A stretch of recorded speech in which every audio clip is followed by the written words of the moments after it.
In this 2-hour Entitled Parent special, I'll be showing you the top 10 most upvoted Entitled Parent stories of the past month. Here we go. My new neighbor asked me if I could drive his friend, who I've never met, to the airport on a weekday afternoon because I work from home. I've got some new neighbors across the hallway in my building. They're nice enough. A couple a bit younger than me. One of them doesn't work due to mental health, and then one of them works at a company his dad runs, and then works bar shifts in the evenings. It sounds rough, I get it. I have a career as a video game designer, currently work from home. At first, the guy seemed like he was fanboying me. Then it seemed like bitter, backhanded comments. Oh, you probably earn more in a month than I do in a year. I've told him I highly doubt that's the case, but I always change the subject. Anyway, I have a car, they don't. I offered to help if they needed to pick up any vast items that were too big to carry. They asked if I could pick up a rug for them in town. They'd come with because they don't want to pay the delivery fee, which was very small, and they said how they're so tight for money. These are the same people who, when they ordered takeout, bought a promotional t-shirt to be delivered with it, more expensive. Anyway, I keep my views to myself and I happily helped. They were friendly, grateful, but they did ask me far too many questions about my job and my money, etc. Now, I didn't think much of it at the time, but yeah. The other night, really late, the dude messaged me asking if I could give his friend a ride to the airport the next day in the afternoon. And he said, "She's really cute, man. She'd think you were a gentleman. Not to pimp you out, but you know, taxis are so expensive, so you'd really be helping out. And obviously I can't drive, so I suggested you'd be up for it." I was so shocked, I just politely replied, "Hey, would love to be helpful, but I can't just take an hour and a half out of my working day." And he just replied, "Oh, fair enough. I'm keeping a distance now. I hate it when kindness is morphed into being self-entitled." Now, when I saw this post on Reddit, I knew I simply had to cover it because I've got so much to say about this. As you guys can probably tell if you're watching me on YouTube, this is my bedroom. Shock, I work from home. I'm a YouTuber. Now, just because I do work from home, it doesn't mean that I'm not working just as hard as someone who was in an office, and it doesn't mean that I've got spare hours to give random people lifts, even though I might offer once in a while to be nice, like OP. I just completely agree with what OP is saying. Just because he was nice in the first place, these new neighbors are now looking to take advantage of him, and it's just pretty horrible to see. Like, if OP had never suggested he help in the first place, they wouldn't have come to you about this lift. It's almost as if you're too nice for your own good, which is backwards. It's just a shame that there are people like this. And don't get me started about, oh, game developers not a real job, or, you know, YouTubers not a real job, etc, etc. Just because people don't understand it as much as a traditional job doesn't mean it's any less real. Mother gets mad because I told her her kid sucks at speaking another language. So, to try and keep the story short, I am German with Arab roots, but was born and raised in Germany. My mother tongue is German, but I do speak Arabic enough to have a conversation. I have family who came here from my home country a couple of years ago, so of course they can't speak the language, which is perfectly fine. Just so you know, German isn't really easy. They have 4 children, and for your information, every one of them is a goddamn brat. The parents don't give a dang about how they speak to you and how they behave. For example, the oldest is a boy, let's call him Sam, who's maybe 7 years old, so really young. But he's already so freaking disrespectful. He once spat on me, pulled my hair, and even insulted me in various ways. When I told my mother she should watch her kid, she looked at him and said, "Sam, enough. She doesn't like that." I mean, I of course didn't expect her to beat him or anything, but dang, at least send him to his room or punish him in some way. The kid needs to learn that it's wrong to behave in that manner. To the main issue. Yesterday, I visited them with my parents, and that annoying child came again and started speaking to me in German. Now, they only speak Arabic in the house, but he's in 2nd grade, so he's supposed to be at least speaking a bit. Before he tried, his mother was bragging about how Sam is probably a genius to be able to speak so fluently. Well, let's say it was something. I honestly didn't understand anything. So I asked him if he can repeat it. Maybe I'd understand then. But again, nothing. Like, it wasn't even a real sentence, to be honest. Now, in this moment, I didn't really care how I sounded. You can probably tell that after my experience, I don't really like Sam. So I told him to go and speak to someone else because I can't understand a single word. His mother was watching, heard, and got incredibly mad. She started saying, "How can you not understand? Maybe yours is the language that's broken." She doesn't speak a word of German, so obviously she doesn't know if what he's saying is real words. I said, "Listen, it's not the end of the world. I'm just saying I don't understand him. He's still young, he'll probably get better once he speaks to other children. Then she went on a rant about how I disrespected her child's knowledge and was rude to her. I'm still confused. Honestly, did I say something bad? Was that rude? I just said I can't understand him. How was that rude? Now look, I'll be honest. I actually love what you said to Sam. You don't like him, and that's absolutely fine. You don't have to like a kid. If they're annoying, yeah, tell him. I don't care. It's not my kid.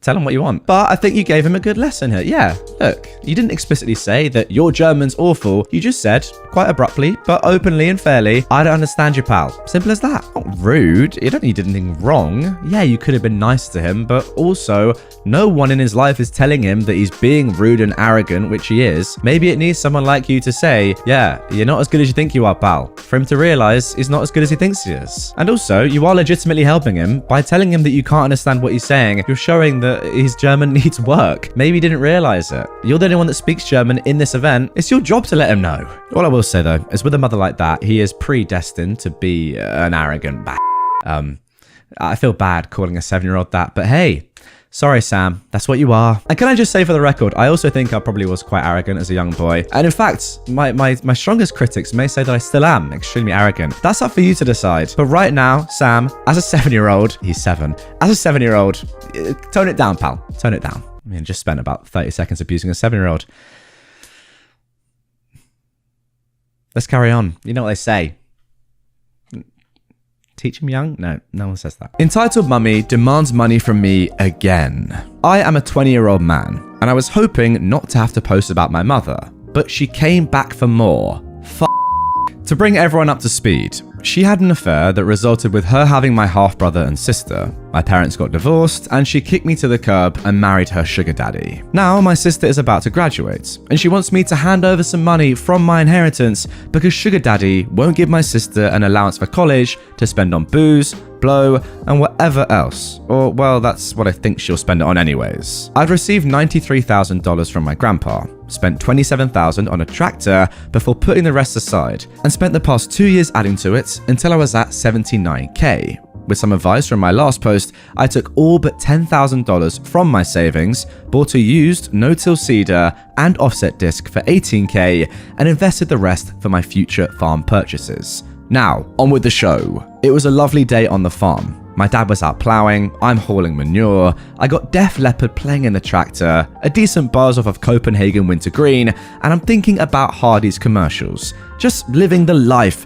about to take another load out to the field, when my mum's frickin' Porsche pulls into the farm, blocking my way. She rolls her window down, honks her horn, and waves at me to come talk. I hop off the tractor and yell out I'm not a lapdog. If she wants to talk, she needs to get out and come say what she wants face to face. She makes a show about getting out, and to my surprise, my sister came with her this time. My sister is very much like my mum when it comes to looks. Too many highlights, spray on tan to the point an orange looks pale, and more makeup than 10 circus clowns put together. That's a lot of makeup. Well, looks like Amber Heard left a surprise in my driveway, I say. Will you be climbing into the spreader, or will I need to grab the skid steer and dump you guys in? You will not talk to me that way. I'm your mother, and you will respect that. Nah, you're more like a surrogate to me than a mum. She wrinkles her nose at me and exchanges a look of disgust with my sister. You know what we're here for, so why don't you do us a favor and make it quick? I want to hear it from my sister's mouth, not yours. What is it that you want from me? I want the money that was supposed to be for me, says my sister. I don't know what you're talking about. What money? You know exactly what I'm talking about. The money that— Oh, that money. Blame Mummy Dearest for riding the wrong d and lying about it. Do not talk like that about me. I am your— Oh, F off with that BS. You know dang well what you did. And now you're just mad that my grandpa wouldn't give your hex spawns what was promised before the truth came out. Are you going to give me what I'm owed? Asked my sister.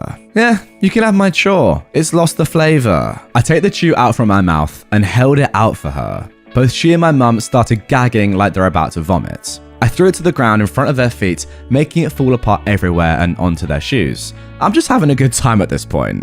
I then asked my sister why she wants the money so badly. Because I don't want to work at some McDonald's or something while I'm in college. I can't stand being around people like you. What's wrong with people like me? I like people like me. Well, you're not sophisticated enough. That's why you wear rags, and I see you've taken to growing a mullet. Disgusting. Hey, now don't be judging my cougar magnet. Also, I think you should work so you can learn proper people skills, which I see you're lacking. I am not. Look, just give us the money and we'll be on our way. I can't. I don't have it anymore. Why don't you have it? You didn't go to college or spend on anything from what I can see. Well, it's kind of embarrassing. I don't want to talk about it. What did you spend it on? Well, if you insist, there was this heavy-set stripper named Rosie with these massive 42 double D boobs that I had a thing for. She claimed to love me and I fell for it, and now I'm broke. Oh, you're a liar. Just give us the... I'm telling the truth. I swear I don't have it. BS, give it to me. Yes, give it to your sister or else. Alright, how about I stomp in some calf poop and shove my boot so far up both your butts you can taste it? Why do you keep disrespecting us? Why don't you two no good for nothing goddamn mother frickin' idiots get the frick off my property? There was some fighting after I lost my cool. Then they left in a huff. Middle fingers in the air, calling me everything under the sun. I quickly grabbed a handful of cow poop and threw it at the car as they peeled out. When my dad came home from the field later, I told him what happened, and he was angry, but thought it was kind of funny at the same time. And that's the end. I hope you enjoyed me sharing this with you guys. Well, I for one absolutely loved the OP. That was brilliant. Yeah, I mean, this is just a brilliant story. The way you talk to your mother, it's just first class. It's so good. I love it. Like, you can tell that you know exactly what you're doing. Word for word here. You have them on a string. It's beautiful to see. They're obviously just demanding your money and just going crazy, but you know you're not going to give it to them. Just chill. Mug them off. Tell them loads of rubbish that doesn't really happen. Who cares? Nothing's going to change. So what? Take the mick out of them. I love it. Look, you know very well they're not entitled to your money and they're not going to get it. So yeah, have some fun with them, mug them off and treat them like trash, as they did you. Good stuff. I also love, right, that she comes up in some lovely Porsche. Now, look, some Porsches are not dramatically expensive, but a lot of them are. Surely, if your daughter really needs the money that badly to go to college or whatever, sell the Porsche, get a normal car like 99% of humans, and then fund your daughter going to college. That'd be my suggestion. But hey, I'm not an entitled mum. As much as I'd love to be, by the way. I really would. Maybe I'll do that, you know. One video, I'll just spend a day with a group of entitled Karens. That would be funny. Entitled mother almost broke my neck as a newborn. So, I'm the firstborn in my family. I'm now 23 years old and a woman. It's just me and my 20-year-old brother. But obviously, being the firstborn, my parents were very careful and everything was new for them. I was born with dislocated hips and I had a problem with my neck. My head was held at a slight angle, very stiff and couldn't be moved. Over time, this loosened, and as my neck got stronger, I've learned to hold my head straight. I was in a harness when I was born due to my dislocated hips, so my legs were fixed up like a frog and my cheek was against my shoulder due to my neck. I probably looked weird to others. Anywho, to the point. My mum went grocery shopping and I was asleep in my buggy. My mum struggles when alone in public. You know, like girls go in groups to the toilet, that kind of thing. She's quiet and going about her business when another mother and her young child walk up to her. How cute. How old is she? Said the other mother. Oh, thank you. A few weeks old. Aw, well, you really should know she shouldn't be lying like that. Her neck will be messed up.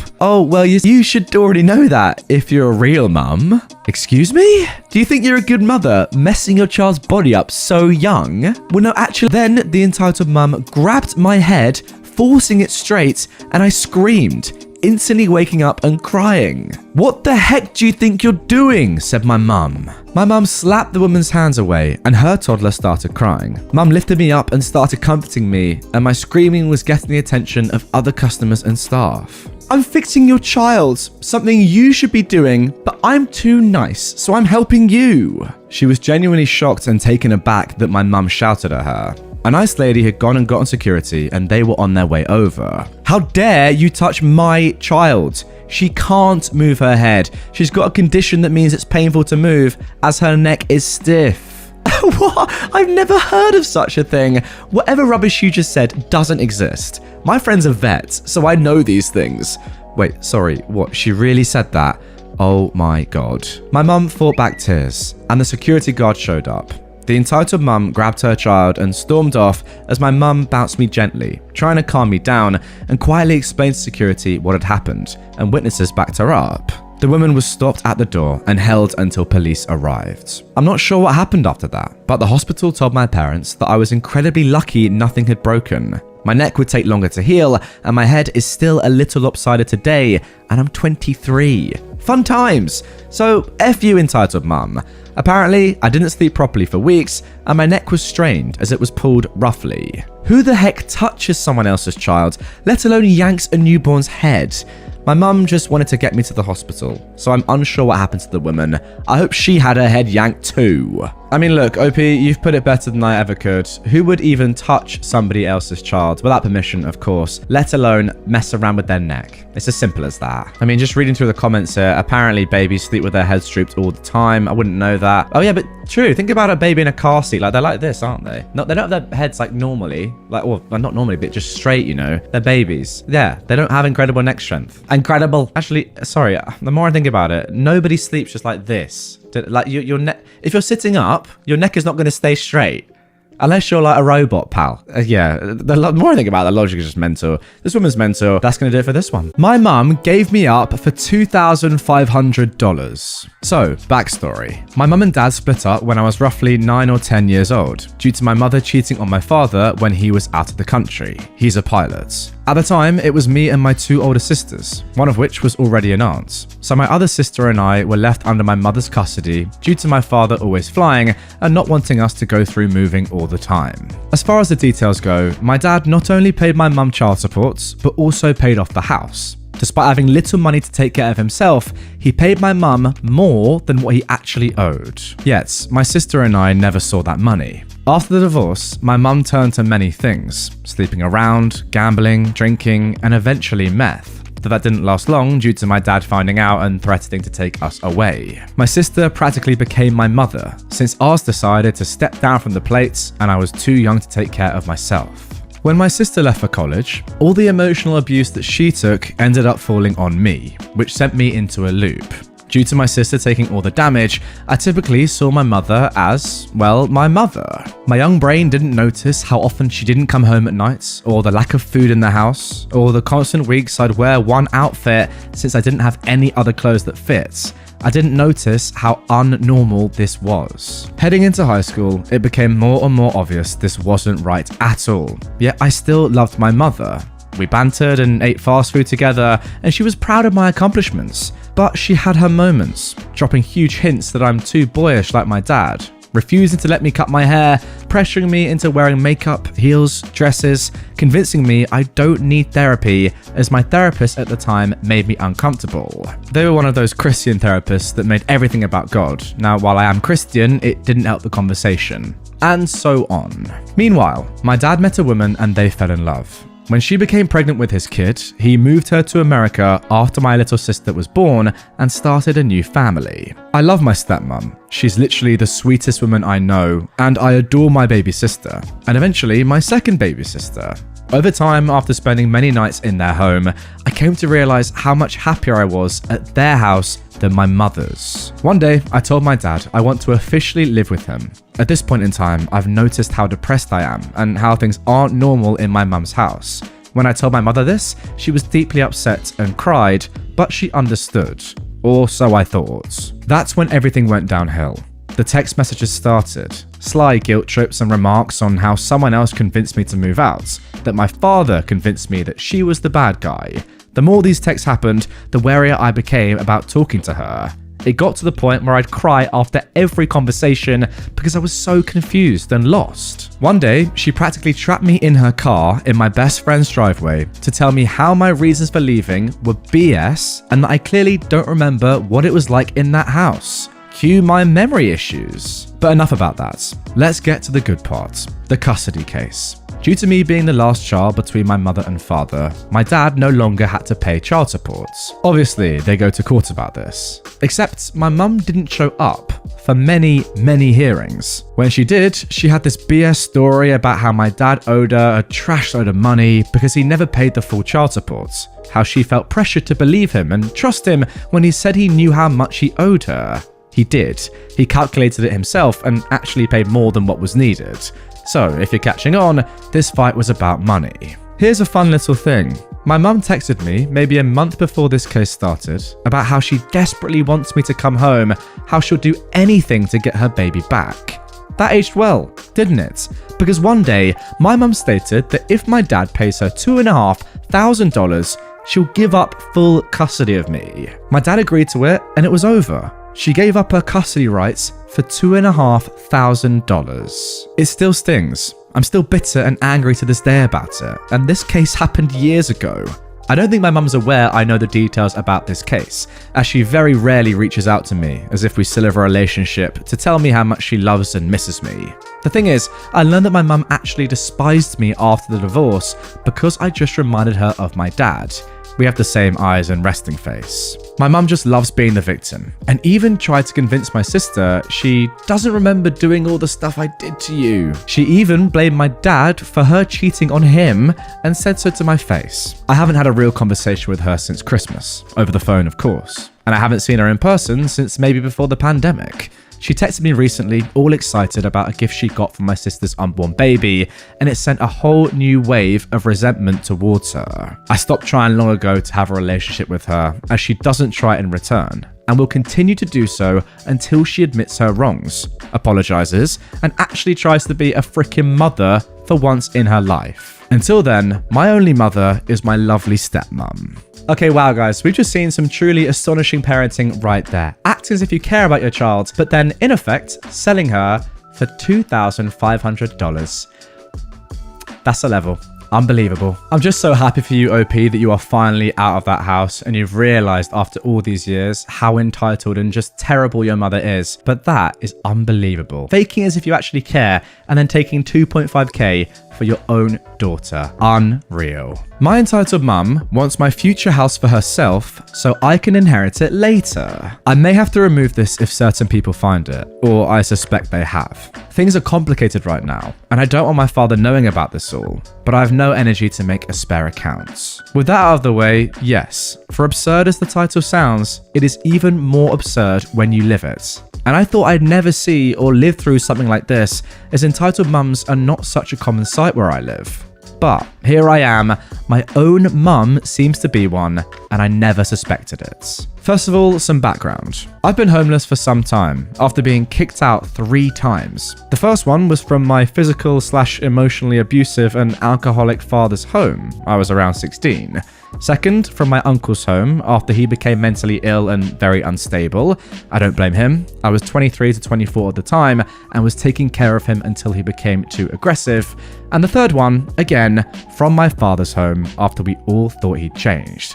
We were wrong, and this was around 3 years ago, when I was 24 or 25. This is relevant, as my parents were divorced since I was a kid because of my father's abusive behaviour, and this comes to play in the story. Second important background part is that we never had any money, and all that came was obviously wasted on alcohol, drugs, prostitutes, and so on by my father, while me and my 1-year older brother were left unattended, starving, etc. But my grandparents, both, but in this case my father's parents, have tons of money and properties. If I attempt to count them now, I'd say they have around 10 flats bought through a business they own for legal and economic purposes. The thing is, my father and uncle had many fights with my grandparents, as they tell everybody they were abusive to them when they were young and so on. Now, I believe this, but I'm more inclined to think otherwise, as even after ending up in court after multiple assaults, my grandparents allowed them and us to live in 2 of their properties. And I'd say that those were almost luxury flats if they hadn't made them into big trash containers, sometimes literally using a room as a trash storage. Now on to recent events. So, after going homeless, my mother took my brother and I to her flat for a time. Although I was forced to find another place, or go to the local shelter whenever her boyfriend wanted time with her, as she didn't care if I had a place to sleep as long as she could have intimacy every few days. On perspective, this would have been a good start for an entitled parent story, but I'd say it's just a bad parent story, so I'll leave it at that. And don't get me wrong, she was never a bad mum, or not as bad as my father, but she simply kept her distance, as being a mum simply wasn't the life she wanted. So, after that, I took the initiative to make contact with our grandparents again, although everyone else disagreed, but I had to take the chance. It had been around 15 years since we were forbidden from contacting them, as all my family spoke of them as the devil or even worse. And again, they're not saints, but holy heck are they lifesavers. They rejoiced after I came back to them. They showered us with cash for anything we needed and found us a place to live, renting it and giving us cash every month, paying for my brother's final years at university and my studies too. Still, my mum didn't like most of it, although I choose to believe she was at least relieved she wasn't going to be forced to take care of us from there on. It got to a point where they bought my brother a flat too. So not only did we have a permanent home, but also he could have some property, as my father's home was supposed to one day be ours. I should mention here too that all these years, they still gave both my father and uncle a whole salary each, so they knew we could have had everything we needed. Sadly for them, they were wrong about that. Right then, now on to the story.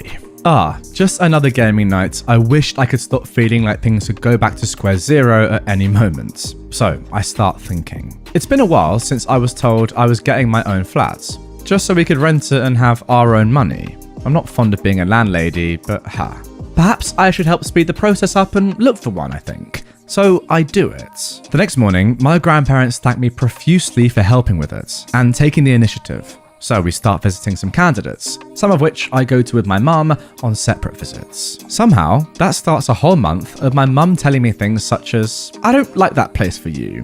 That flat is in a very bad zone of the city. Nobody would ever rent it. I know which places you'd like better than you. I know what you like. This park is full of drug addicts. You're not living here. At first, and to be fair, those seemed like pretty innocent claims, but then they started becoming something else. See, she's always lived in rented homes, and she's the only one of her family to not have a home of her own. Her two brothers, her sister, and her parents have an owned home, so she somewhat hopes to inherit her parents' home after they pass away. This isn't happening though, as one of her brothers doesn't like her one bit and wouldn't give his part away, and she's got no way of buying it from him. But anyways, she starts giving us hints, requests, of living at my brother's flat. It's only got 2 rooms, but my brother is at uni elsewhere, so there's one free room, right? Well, no, because obviously he'd need a place to live after he finishes uni, or if anything happens, or a place to stay if he comes by. Mum starts telling us how, I'd do it for you, for the money, and that we get along so well, you'll never notice that I'm even here. Except all that isn't true. She sometimes buys us groceries, yeah, but we don't ask for it. She's never given us any money aside from that, and not even before we went homeless, although she was obligated to because of the divorce. Well, I guess she did, but she always asked for it back.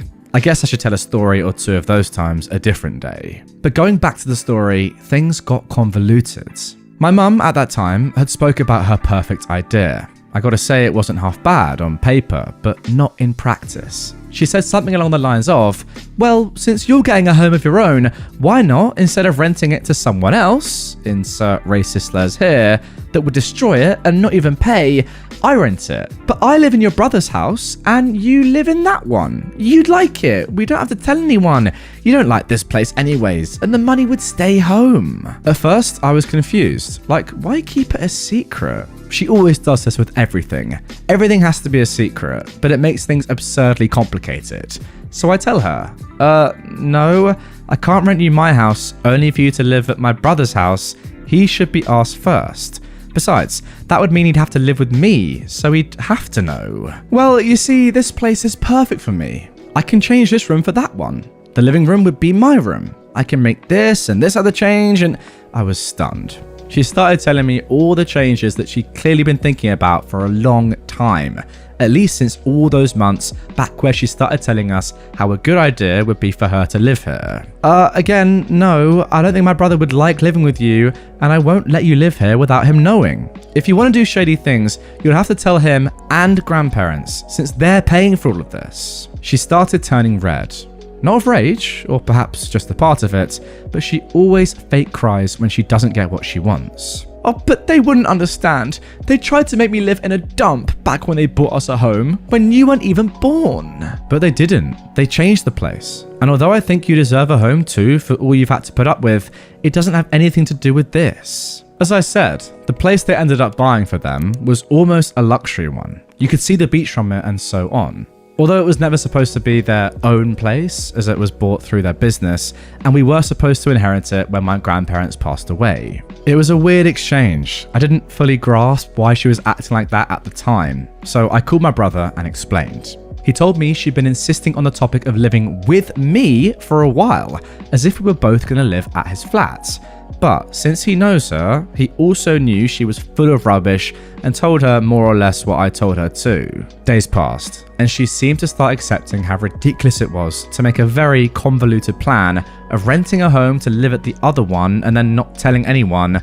So I proposed that we all talked about it on normal, decent terms. That is, she would rent my brother's home, since he isn't here for now, and he can choose where he wants to live, since there'd be free rooms at both places. My mum was visibly displeased, but accepted the terms. But then came more drama, after I found a perfect place for me. There? There are thugs and, insert racial slurs, living there. You're gonna get yourself robbed, assaulted, or killed. I was both shocked and rolling my eyes at the same time. All those places she spoke so badly about had changed, and I mean really changed, through the years, and are nowhere near like she sees them. Mum, the house is perfect, and whether I get it or not is none of your business. I've checked the neighborhood, the house, the community, and even the nearby park. It is not as you paint it. You're wrong, and I am not renting a home at that place. I was confused again. Of course she wasn't renting my home, and she was supposed to know that. Yeah, of course you wouldn't be, because I'd be the one living there, not you. Something to take into account is that my future home was going to have an extra room, so it was going to be bigger. This is important too, although you surely can see why already. Well then, if you get that place, then I am not renting at your brother's. At this moment, I felt rage boiling inside of me. What? Listen, we're going to rent it, whether it's to you or to some rando, and my brother has already agreed to that, as well as our grandparents. My mum was getting red again, but this time not fake crying. Whatever, I should have stayed with your father. That way I'd have a home too. She was so spiteful about that. You wouldn't even believe it. I felt a cold, but burning inside. I tried to stay calm, but also make her see that she just said something horrible. Excuse you? Could you say that again? I was very hurt, but mostly offended, because at that point I realized, despite possibly more things being in her mind, right then and there, she simply wanted a piece of the cake. She frowned, started her fake crying act all over again, as if I was the one who told her something horrible and not the opposite. So I rolled my eyes, sighed, and excused myself out of there. A few days after that, she came to my brother's house again, and we went for a walk, as she seemed to want to talk, and I wanted to have an easy exit out, just in case. Spoiler, I needed it, and I used it. I'll tell you what we're gonna do, she said. Oh god, here we go again, I was thinking. She was saying it as if it was the most brilliant idea she'd ever have. I'm gonna rent your house, but I'm gonna live at your brother's house. I sighed so hard it seemed exaggerated, but it came right out of my soul. Listen, I'm gonna do it, so I can. Now I don't know how this is called in English, or if this exists anywhere else, but here, there's an option to rent a place to someone, and then offer them to buy it after the contract is over, at a reduced price, based on what they had already paid, and she's referring to this. So then I can buy it from you. I was flabbergasted at her idiocy, and her courage to tell me a plan so stupid. So you're telling me you're gonna rent my house, but live at my brother's house, so you can then buy my house, still live at my brother's house, and my brother and I live at your house, that we could then maybe inherit? My mum was clearly insulted. What do you mean, maybe? I had the most obvious expression of, that's the most absurd thing I've ever heard, on my face, body, and hands, but she was glaring at me as if she'd just smelled a fart. Are you out of your goddamn mind? Now, I didn't yell, but I did raise my voice, and we were in the streets. I stopped walking, so she was forced to stop too, and people were staring. I wouldn't have normally wanted that, but I really wanted her to absorb and accept the idea of how ridiculous she was getting. What? It's not like I'm going to be here long anyways. Whenever I retire, I'm going to travel the world. I won't ever come back to this garbage of a city. Now she was raising her voice, apparently not getting how that made everything even more absurd. What do you even want my house for then? What if you get debt? What if I can't pay to inherit it when you die? Are you really not seeing how it makes absolutely no friggin' sense? She huffed and puffed. I would sign a contract. She said so as if she just made sense of all of it, in a victorious tone. Wait, so were you thinking of renting my brother's home without a contract? She was very displeased about me saying that. Most probably because she actually was thinking about it. Well, of course not. Who do you think I am? I just want the best for you.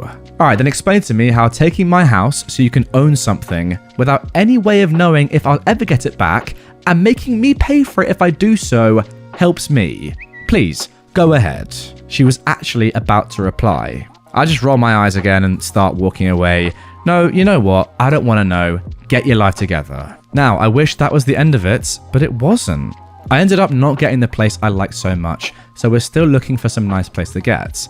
But my mum has kept telling us that she is going to move into my brother's house, whether we like it or not, and that it's all to help us. She doesn't seem to quite catch what no means, or that we absolutely don't want to live with her for a multitude of reasons. I fully believe she's actually going to end her contract with her current landlord soon, just so she can tell us there's no other way and make us feel guilty if she has to go homeless, despite having the money to rent any place she wants, and despite me having paid for months of the last 2 places she rented so she could move, because she doesn't like staying anywhere too long. Thus why she travels so much and wants to do so in the future even more. So, I'm trying to make myself ready for when that happens. I guess I'll update you guys when or if I finally get my own home. Wow, where to even begin with this woman? When someone comes along with a plan that they've thought so hard about, you can tell, and it just makes absolutely no sense. What do you even say other than, that is ridiculous, what are you thinking? Yeah, I mean, it's so clear that she's just obviously trying to use you and your assets to get something for herself. But at this point, surely just don't even fake it. It's so obvious what you're trying to do. Just say, can I have one of your houses? And then just leave it at that. Like making up this whole plan of I'll live here, rent here, I'll actually then buy that house so I'll have something, and then you can buy it back off me when I die. It's just, it's very confusing. That's all I'll say. And it really doesn't need to be. Just be honest. You'd quite like a house of your own. Again, guys, remember that she was very calm with leaving her own children homeless multiple times back in the day. Yeah, it wasn't her directly, but it was still her children. But now, no, she needs to own a property that one of you guys has. Strange, is all I'll say. My parents decided to cancel my 14th birthday party to accommodate my spoiled younger brother. Then they reinstated it when I told everyone at school. I am a 20-year-old man, and this happened when I was 14.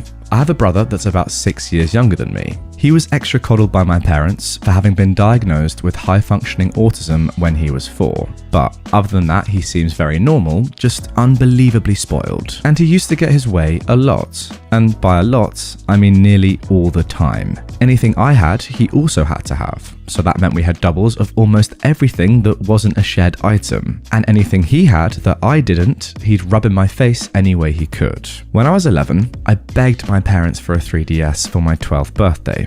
I got one, but then was told to lend it to my brother whenever he wanted it, or else I'd have it taken away. Which it was, a lot. When my aunt found out, after seeing my parents forcibly take my 3DS out of my hands to give to my brother on one of her visits, she let loose on them for such blatant favoritism. They returned my 3DS immediately, then blamed me for the situation after my aunt left. But they didn't make me give it to my brother again. Instead, my parents went out a few days later and bought another 3DS as a surprise gift for my brother. On several of mine and other people's birthdays, my brother made a huge fuss because the party wasn't all about him. Even going so far as to outright state that he was upset because he wasn't getting any gifts or getting to blow out the candles on the cake. My parents learned the hard way that they couldn't enable my brother the way they'd have liked at those parties, and were actually kicked out of a few for trying that. And because of that, other kids at his school stopped inviting him to birthday parties altogether.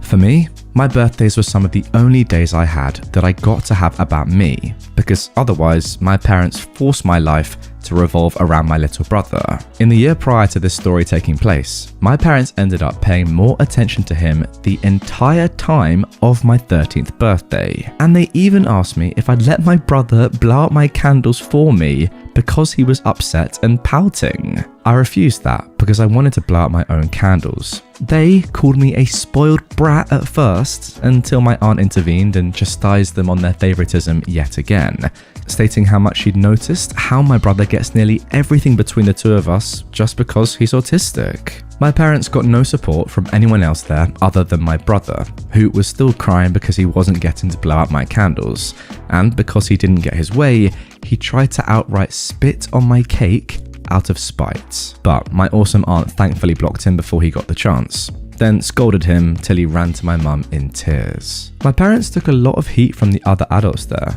and then promised to never ask me to let my brother blow out my candles again, but they pretty much just went through the motions for the rest of the party. My aunt then took over coordinating everything from that point onwards. The following year, a couple of weeks before my birthday, my parents sat me down and told me they were still gonna get me some gifts and a small cake, but my birthday party was effectively cancelled to avoid my brother having another meltdown. I told them I could not believe they were doing this to me, and they just seemed to shrug it off without a care. So, at school over the next week, I told my friends, my teachers, and even my school counsellor. All of them were appalled by my parents' lack of consideration and empathy. The vice principal even found out and consoled me, and all of this got back to my parents through social media. My parents ended up grounding and gaslighting me for telling so many people, but that didn't stop me from still telling everyone at school that I was grounded just for being upset that my birthday was cancelled for no good reason. Now I guess that made it a lot worse, because several of my parents' own friends, along with parents of other kids in my school, called them up or sent them Facebook messages basically saying, "What the heck is wrong with you?" Suddenly, I was ungrounded. I didn't get an apology though. My dad just walked into my room with his arms crossed, told me my grounding was over early, and then walked out. That was it. I thought my party was still cancelled because nobody said anything about it, and my brother thought it hilarious and rubbed it in my face that I wasn't going to get to celebrate. But by the end of the 2 weeks, my parents held a surprise party for me at my favourite restaurants. They then started claiming it was their intent all along. I knew it wasn't. From what I'd seen, everyone was incredibly unhappy with them for what they did, and it showed with any interactions family members had with my parents. So they ended up doing the surprise party to try and save what little of their reputations they had left. I'm pretty sure they actually had to pay through their nose that day to just accommodate me. I got dinner with all my friends at my favourite restaurant that had a small arcade, and I even got the PS4 game system I'd been jonesing for at the time. I could tell that pretty much none of it was planned and bought last minute, because my dad had a look about him that my aunt comically described as looking like a moth had flown out of his wallet. My brother, of course, made a huge fuss that I got a surprise party. But with so many of my friends and their parents there, my mum and dad finally put their feet down on my brother to stop his tantrum when he wanted to push my cake off the table. My brother ended up getting a time out for the first time since he was a toddler, and my mum had to stay with him to make sure he didn't do anything crazy. He did try several times to run to the cake or stack of presents. Who knows what he would have done were it not for the fact that at least one adult was always on guard. Even my dad stood guard to keep him away. My mum ended up having to remove my brother and herself from the party entirely and took my little brother to a McDonald's nearby so he could have fun in their play area. I heard later she spent at least an hour trying to get him to come out of the play place tube structure, and he only did so because he had to use the bathroom, then tried to run right back in again. My parents never tried to cancel my birthday again while I still lived with them, though they never again tried as hard or spent as much. For the remaining 4 years I was under their roof, my birthday parties consisted of a local pizza parlour, a cake without my name even written on it, and never again anything as expensive as a new gaming system. I don't mean to sound spoiled, but I was a bit disappointed I never got a cake with my name on it again. My aunt called my parents out on that each year, and each year they claimed they forgot to get the cake decorated. I'm pretty sure that the reason my name was never written on another cake was because my brother always refused to eat pieces of cake that had writing of someone else's name on it at any party, and they couldn't put his name on any of my cakes or it would have looked very bad for them. But the fact that I still got a day that was just about me at all and not my brother was fantastic in my book, especially because just about everything else revolved around him. During each of my remaining birthday parties while still living at home, my brother made a fuss, and my mum took him somewhere else to calm him down. I was still required to share my PS4 with my brother, but it was mine, and I took it with me when I moved out at 18. Now, little brother didn't like that and had a huge fit till my parents went out and bought another PS4 for him. These guys are such enablers, what? When I moved out, they finally had to deal with how they'd raised my brother so spoilt, because I wasn't there to help them with him anymore. On his recent 14th birthday, he went mental at our parents for not getting him a PS5. He's now currently grounded for I don't know how long after causing hundreds or maybe even thousands in collateral damage during that rampage. He picked up a chair and just started destroying anything that was in front of him with it. My parents just looked mentally checked out when I saw them last. My aunt has also told me they confided in her that they wish they could send my brother to military or boarding school in the future because they can't handle the monster they created anymore. But there's no way they can afford that. I'd be lying if I said I didn't find it ironically funny. Yeah, as I said whilst I was reading that, your parents are by far the biggest enablers I've ever seen. That is insane. Look, fair enough. The kid's autistic and he needs special treatment. I understand that wholeheartedly. Trust me, I do. But not to this level. Come on, not to the extent that one of your children can't even have their own birthday because of another one. That is mental. Listen, there's special treatment because your child has a mental disability, and then there's spoiling him rotten. I think the fact that your parents are now regretting how they brought him up and are wanting to send him to a military school shows exactly where they lie. Entitled neighbor wants her kids in my garden. I am so glad to have found this subreddit because I have a legit crazy neighbor with boundary issues. I am a 29-year-old woman. I don't have any kids, but my younger sister, who is now 16, has lived with me for about 10 years. And we've got a trampoline still in our back garden from when she was younger. The neighbour to the left of me has 4 kids and moved in a year ago. 2 weeks ago, Glasgow started getting really good weather. So the kids have been out playing constantly. Not an issue. They asked if I could let the kids use the trampoline one day. So I was like, sure, but only for a bit because I have friends coming over for some drinks. 7 PM comes and I ask them to go home because my 5 friends have shown up and we're going to be drinking. Cue the crying. They leave the garden upset, but hey, that's not my issue. They've been on the trampoline for 3 hours at this point. Their mum then pops her head out of her bedroom window and asks if they can stay in the garden longer.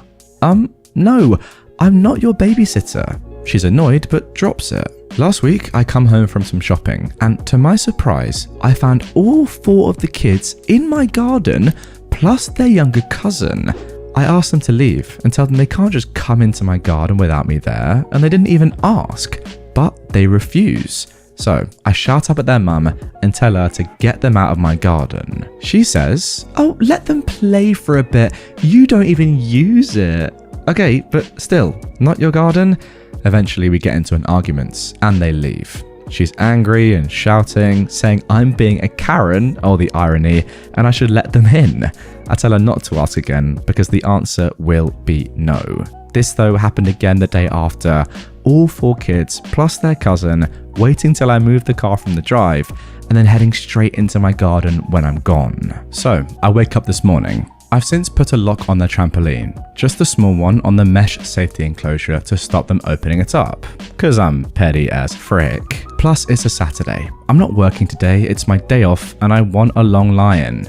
But no, the neighbour decides that at 9 AM this morning, her kids are being fired straight out of that house with breakfast bars and a bottle of water and heading straight into my garden. So I can hear them from my window. I look out and tell them to leave. By the time I get downstairs, the mum has descended from her house and is trying to climb the fence between our gardens, shouting about how I used to let them use it and she's going to call the police for hitting her kids.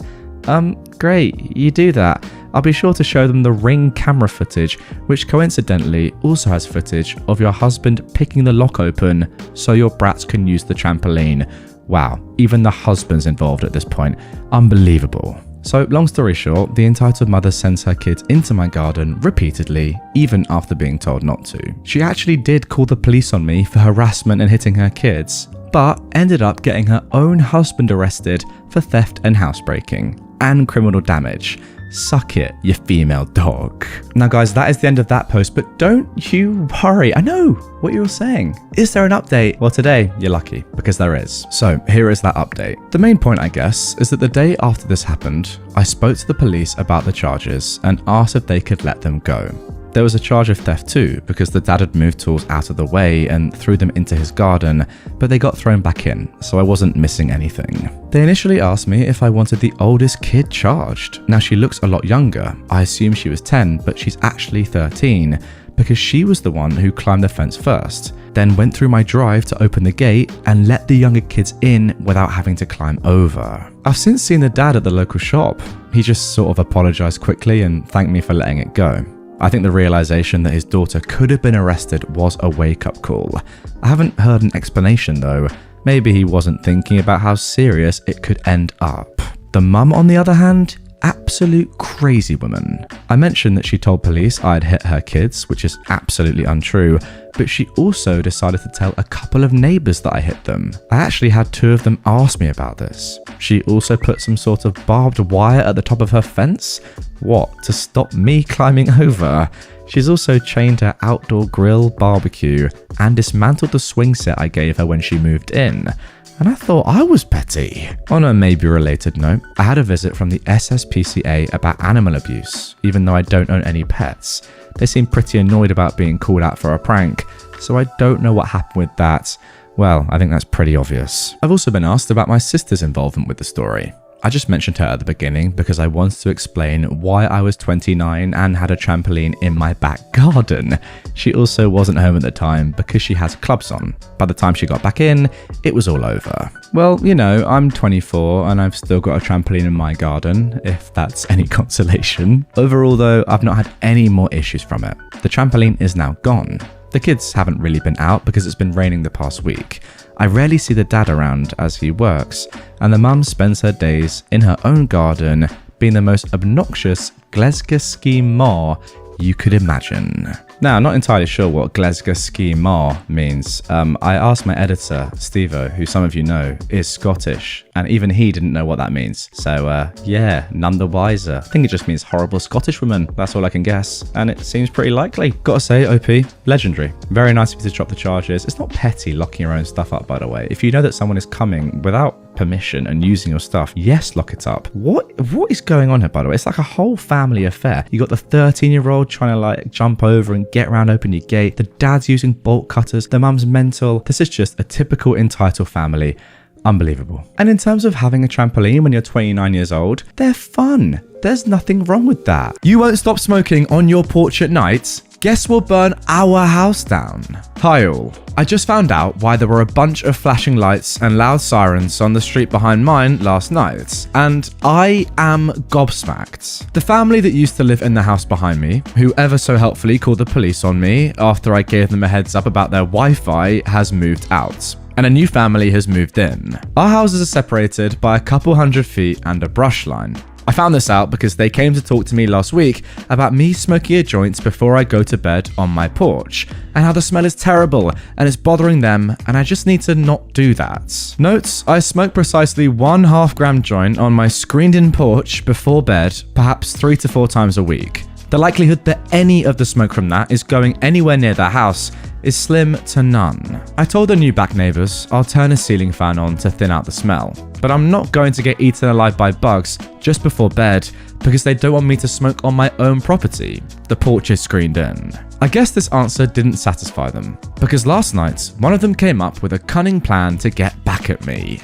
They dug a hole in their lawn, built a fire with a bunch of green pine wood so it would be extra smoky, started the fire, and then put a box fan pointed at my porch next to the fire and went inside. 3 guesses what happened. If you guessed they set their own house on fire, you would be correct. One of their next door neighbours called 911 because some cinders from the fire set my back neighbour's house on fire. I have no idea how much the fire damaged their house. Only that the people who lived there got arrested and given an impressive set of fines for negligence and a bunch of other things. Did I mention my country is under a fire weather warning and all of those fines are multiplied? The juiciest part, and the reason I decided to post on here about it, was one of the cops was talking to the neighbours who were going on and on about the awful pot smell that I was causing, making the house uninhabitable. The cops sniffed a little bit and told them it wasn't marijuana, it was just skunk. That is quite a strong reaction, to be so annoyed at your neighbour smoking that you would build your own massive fire in your garden.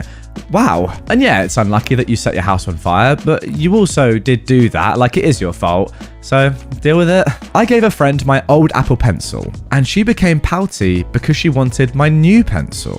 I managed to get an Apple Pencil for an amazing price last week. I was scrolling Facebook and a friend of a friend was selling an unopened Gen 1 pencil for £35. I went out on a whim and bought it. And now I had a spare pencil that I wasn't using. I told my friend about it at school and said that if she'd like, she could have the old one. I'd bring it into school the next day as she'd agreed, and this was our conversation. Hey, here's the pencil. I begin describing the mechanics and what to do to her. Oh, it's amazing! But why are there marks on it? Oh, sorry, it's had a few chomps from my dog over the years. It works fine though, it's only the barrel with the damage. Thanks. And then she goes quiet. Everything alright? You seem upset. Oh, nothing, it's fine. I was just confused as to why I was getting your old pencil. You what? Oh look, I feel embarrassed for saying this now. I just got really excited because I thought you were giving me the Facebook one because you got it cheap.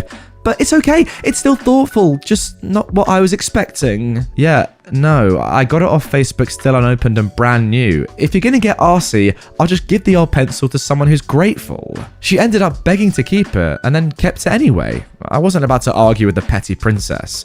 Not exactly an explosive story, but still thought it would be a contribution. It's actually been annoying me all day. It's just the obliviousness and the nerves that she has that really got to me. Let me get this straight. Your friend was annoyed at you because you paid for something online and then didn't give her that thing. Wow, that is entitlement 101. I mean, if people like that do exist, let me know. I'd love people to buy things for me online and then I just get them for free. That'd be sweet. If any of you want to do that for me, yeah, get down in the comments. Love you all. It started with, can I have your old one? Then it became, can I have your new one? Why'd you give me your old one? Then it finally became, can I have your old one? Really, really good stuff. Let's carry on. Why it didn't last. The Tale of Ryan.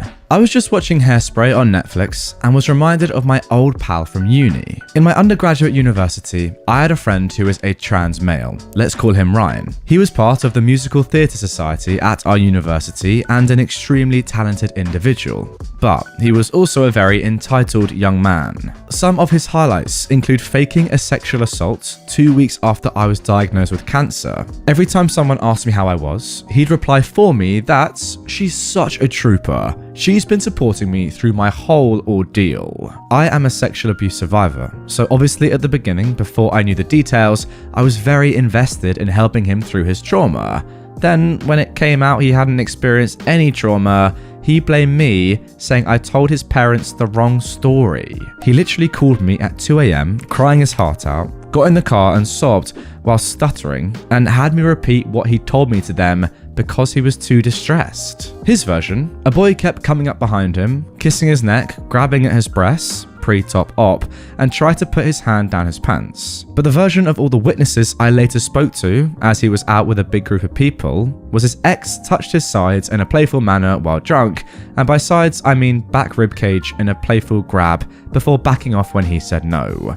That was the assault. And Ryan tried to get the young man kicked out of uni for it, despite the fact he apologized and backed off. Once in the library, the ex left when we walked in, and Ryan gave the most evil, twisted, triumphant smirk of glee I'd ever seen. I nearly punched him myself in that moment, I was so disgusted. Ryan also tried to get another student, Dale, kicked out of university because, in Ryan's words, he's a transphobic bully who hates anyone in the LGBTQ+ community. What Dale actually said to spark this was, I do sometimes worry about how young they allow children to start hormone replacements in the UK, simply because of the rate of people that decide to retransition back to their birth sex later in life. I read a story a few months ago about a young man who transitioned in his teens and realized when he was an adult that he was only transitioning because his best friend was trans and he got swept up in the whole thing. But by the time he had realized he was in fact a boy, he was in hospital about to get his breasts. He wasted thousands of pounds of his parents' money because he got caught up in what felt like a trend to him. There we go. We were all sociology students having a philosophical debate when that was what was said.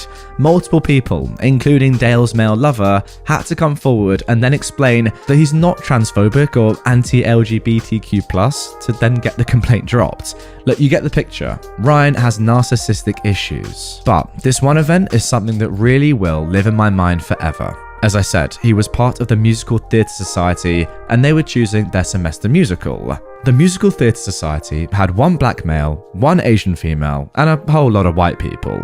They chose Hairspray, the show about an overweight white girl becoming a TV star, befriending a group of young black kids at school and fighting with them to end racial segregation in 1960s Baltimore. That's a basic description, but the point is, there's a big proportion of the cast that are black. Now, I'm aware there are all white productions of Hairspray, and I'm sure they get as much backlash as it did at my uni.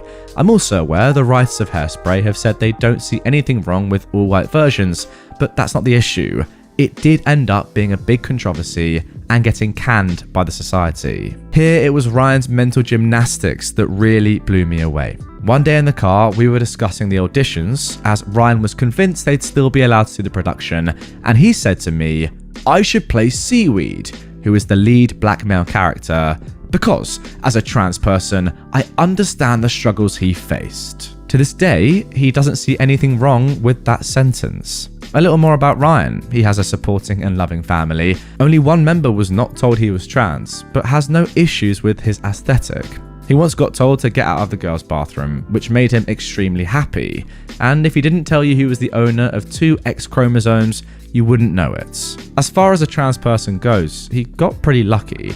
In those 2 years, the only negative thing anyone ever said about him was about his selfishness. There are trans people I know who are homeless, disowned, struggling every day not to kill themselves, but Ryan understands the struggles of black people because he's trans. I'm no longer friends with Ryan. I'm sure no one wonders why. And guys, by the way, please, no anti-trans comments. I know a lot of really lovely trans people without main character syndrome, and a lot of really narcissistic non-trans people with main character syndrome. Ryan just happened to be both. Ryan. Let me get this straight. You think that your struggles as a trans person are equivalent to the struggles of a black person. It is interesting, is what I'll say. It's not the most normal logic that I've heard, but fair enough. Full marks for originality, that's for sure. And by the way, I'm not saying that trans people don't face hardship. Of course they do. But to try and link that to racism and stuff like that, it's just different, isn't it? I'm not saying one's worse or better, by the way. That's up to you. I don't really care. It's just not the same. So you can't say, oh, I know how you feel because I'm a white trans person. That just doesn't make any sense. I think your last point, OP, though, is very, very good. Let's not make this an anti-trans thing. Not that you lot would, but you know what I mean. Just someone that happens to be trans and is also extremely narcissistic and entitled. Let's move on. Entitled friend thinks it's okay to spike other people's drinks. So, a little context. My husband had a bad childhood, which he's only recently getting help for, so he can't do a lot of stuff, and he also needs to take many different meds that can't go with alcohol. Antidepressants, anxiety meds, sleep meds, etc. I'm not saying it's any problem to me. He's improving so much, and I'm so proud of him. And all our friends know about it. One of our friends, the entitled friend of our story, let's call her Ella, recently had a pregnancy scare. But she wanted to celebrate after it came back negative. She insisted that we go out to a club and go drinking with her. After Ella kept mentioning it over and over, my husband finally broke and agreed to come along. I mostly went just because I don't trust Ella with him. I'm not saying I don't trust my husband, it's the exact opposite. It's just that Ella loves flirting and being overly sexual towards him, just because he has a harder time setting boundaries because of what I mentioned earlier. About an hour after we got there, my husband ended up going outside for a break because of how loud and bright it was inside, and I left to go and check on him. He told me that he was alright and that he'd be back in a minute, so I went back in. But I caught Ella spiking his drink. It went like this. Ella, what the frick are you doing? Oh, nothing. She then obviously pushes his drink away from her. So, is your husband done with his tantrum or whatever? He's been gone for a while. No, why the frick are you spiking his drink? You know why he can't have that. Oh, but I just want him to loosen up a bit. He's so boring now. If I knew you'd be so controlling, I would have told you off before you started dating him. He's boring because he's trying to get better. What the frick is wrong with you? I'm telling my husband and we're leaving. Wait, no, please don't tell him. Well, since you think it's okay to screw with others' drinks, you can find your own way to drive yourself home.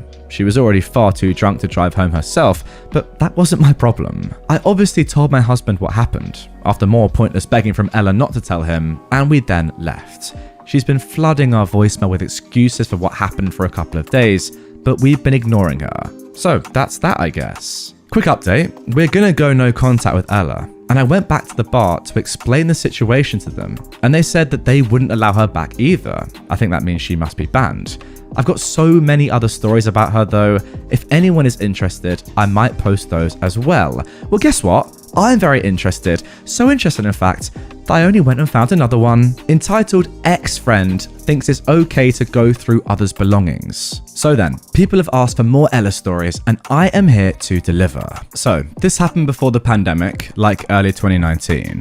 Me, my husband, who wasn't my husband but fiance at the time, Ella, my twin, no memory why he was there at the time, but hey, and 3 other friends were at our place for a sleepover, since apparently my fiance never had a sleepover with anyone before, mostly because of how he grew up, I'm guessing, so we thought it would be fun to all have one. A couple of hours go by, and we're having fun, drinking and playing Monopoly. We were all losing horribly to my sibling, if anyone wants to know. Then Ella asked if it was okay if she used the bathroom in our room.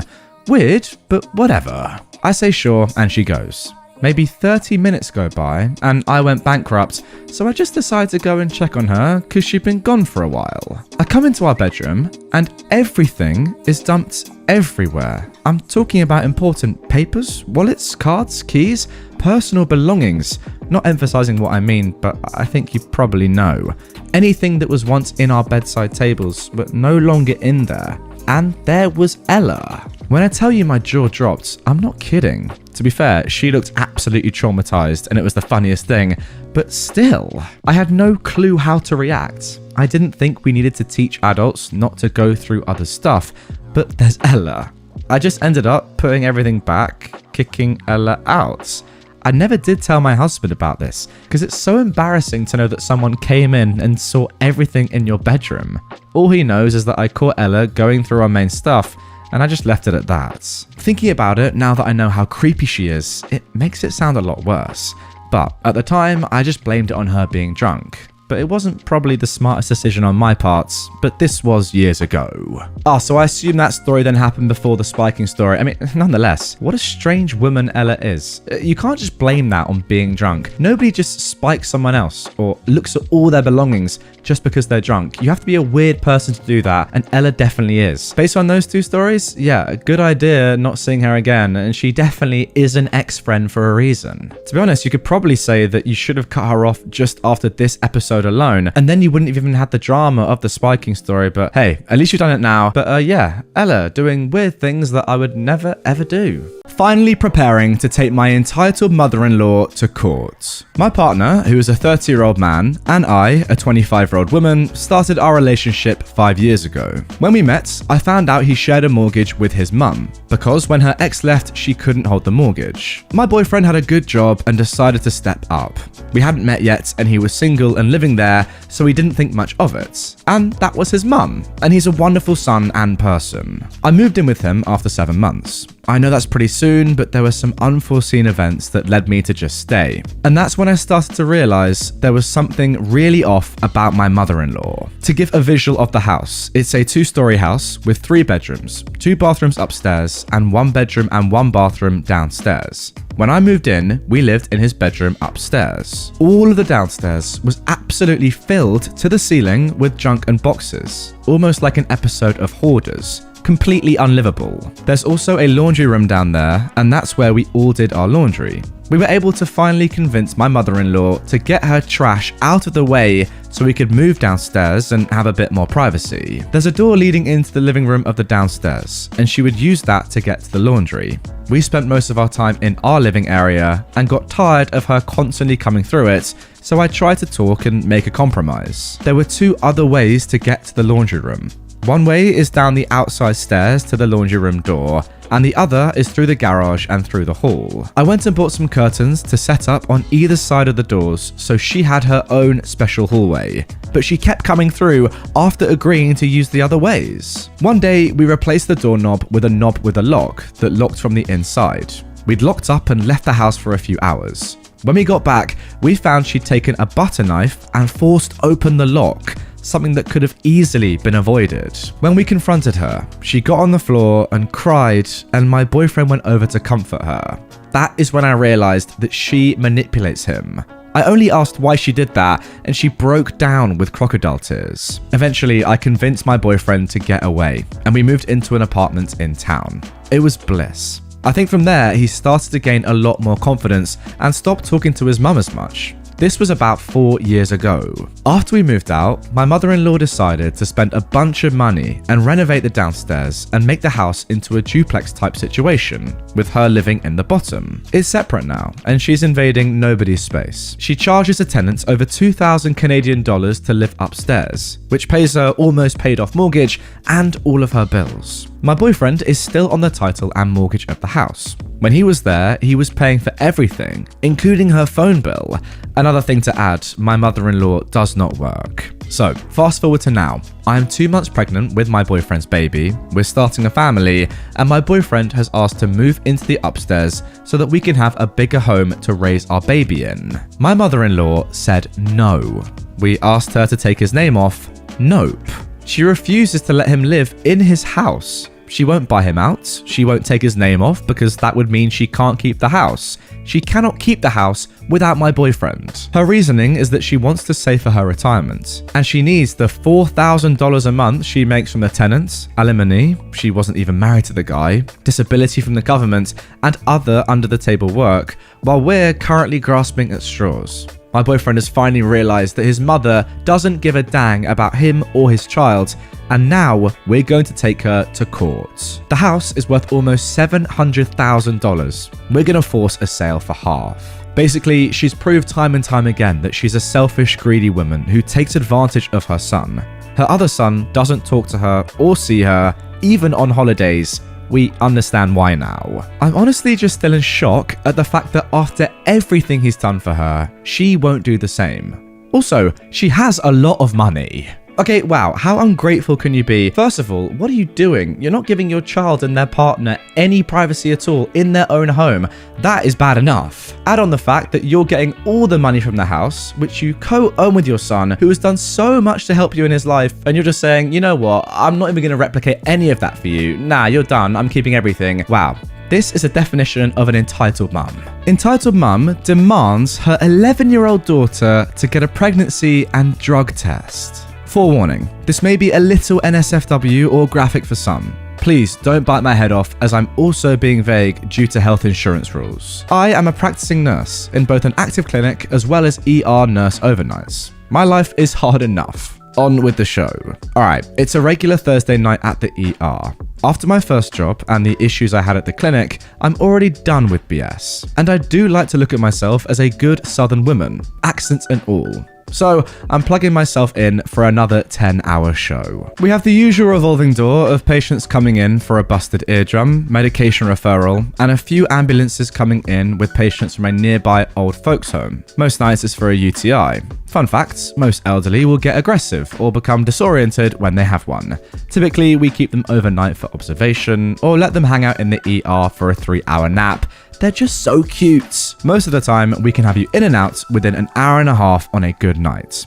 I don't know what was in the air on this particular night, but things were smooth.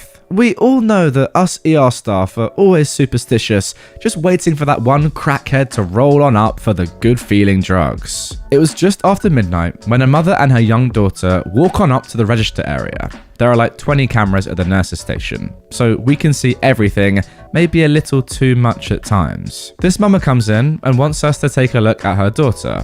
The registrar, who is just barely out of high school, inputs her into our medical system and has the patient fill out the basic demographic info needed for a patient to be seen. We see our lovely registrar on the monitor, get up and come to the back to ask a question. The registrar, named Nicole, says, "Hey, do we have a victim's advocate on staff tonight?" I reply, "No." Why? Well, this mum out here is claiming her daughter has been SA and would like to be evaluated. Well, we can do the evaluation, but there is no advocate unless I call the authorities. Nicole says a quick thanks and returns to the front. She registers the little girl, who's approximately 11 years old, into the system to be seen. My MA goes to the triage room, calls them in, and starts to do the preliminary evaluation, then gets them settled in bed 4. A quick note here, RER is set up like a staple like this. Okay, for those of you listening, it's pretty much OP says they can see the patients at any time and can get to them in seconds if they need help. Once settled in, my MA comes up to me and gives me that one look. You know the look. That mama is crazy. And that she was. It's not so much that she is crazy, it's that this mama makes heck for anyone. I get up and go into the room. I greet the mother and her kid, and I ask them what they're here for. My daughter has been SA'd. I want her to get all the testing. At this point, the young girl speaks up. Mum, the girl pleads. We weren't doing anything. Can we just go home? Hush up, she hisses at her daughter. Will this take very long? I need to get some rest before work tomorrow. Well, Mom, I can do any testing or treatment needed. The testing times may vary. However, I will have to speak privately to your daughter and obtain her permission to run some of those tests, as they are very invasive. What? She looked offended. What do you mean? I'm her mother. She will give you permission. She'll get the testing done. I look at the young girl and begin the basic treatment explanation. So, for potential SA, we'd need to run a pregnancy test, a urinalysis, a drug test, a swab of her private areas to rule out any STDs or swimmers. Then we'd give a drug to ward off pregnancy and STD transmission. After all is said and done, if requested for, we would then contact the police and have them come in and assist in filing a report. I look at the mum, who is now absorbed in her cell phone. Would you want to or be able to pee for me? I ask the kid, as I reach for one of our urine collection cups and attempt to hand it to her. The girl's embarrassed and probably wanting to hide under a rock. Why? Let's just get it over with. Sweetie, is this not something you want to do? Would you like to talk about it? Yes, she will do it. Now get on with it. The mum spits out at me and her daughter. Alright, hang on. Why don't you tell me what happened? I asked the daughter. I caught my daughter at her friend's party, the mum says. She waves her pointer finger at me. There were boys. There were drinks and drugs. You're turning into a really little hussy. Well, I won't let that boy touch my daughter and get away with it. What? Tyler did no such thing, said the girl. And it was coke, not alcohol. Mum, can we please just go home? The girl is pleading and near tears at this point. You will get the dang test done. This mama is yelling at her baby. Then they just keep on talking over one another. Mum, can we please just go home? You can't get pregnant or drugs from just talking. Please, the girl pleads. I'm just standing there. My MA next to me by the closed curtain is stunned into a frozen state. You will get that goddamn test done now, she yells. Thank goodness we don't have any other patients nearby. We didn't do anything. Why do I have to get the test? The girl's pleading and at this point does begin to cry. You will get the dang test done, even if it means I hold you down while they do it, she yells. And the girl is crying. Now, Mom, I interject, I cannot and will not force your daughter to do anything against her will. What are you saying? You won't have to. I will make her. What? Are you not going to treat my daughter? That is not what I said, Mom. I said your daughter has a right to choose whether she wants to participate in treatment or not. I will not force this child, no matter how old she is, to do any test that she doesn't want to. I understand this may be upsetting for you. We all were young and stupid once, but she cuts me off. I said, test my daughter now. No lie, this mama begins to turn beet red in the face, huffing and puffing. I'm sorry, Mom, but at this point, I'm going to have to ask you to leave or call security and have you removed. I will not be able to assist or help you this evening. With that in turn, I walk out, close the curtain behind, and walk back to the nurse's station.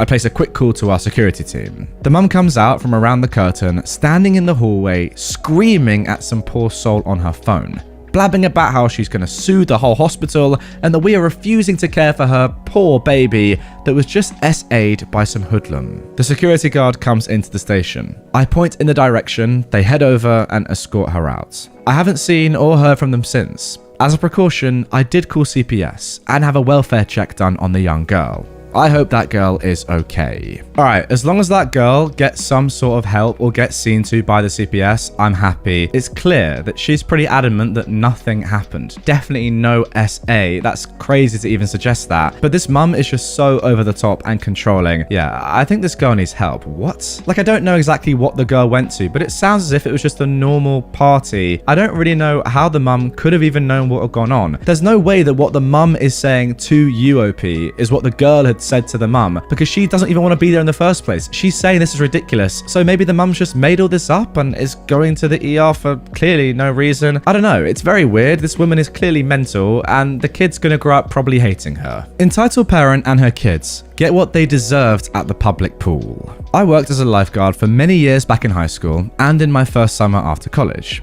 Usually I loved it, but we'd get the occasional entitled parents with their bratty kids at our pool. My favourite story happened this past summer.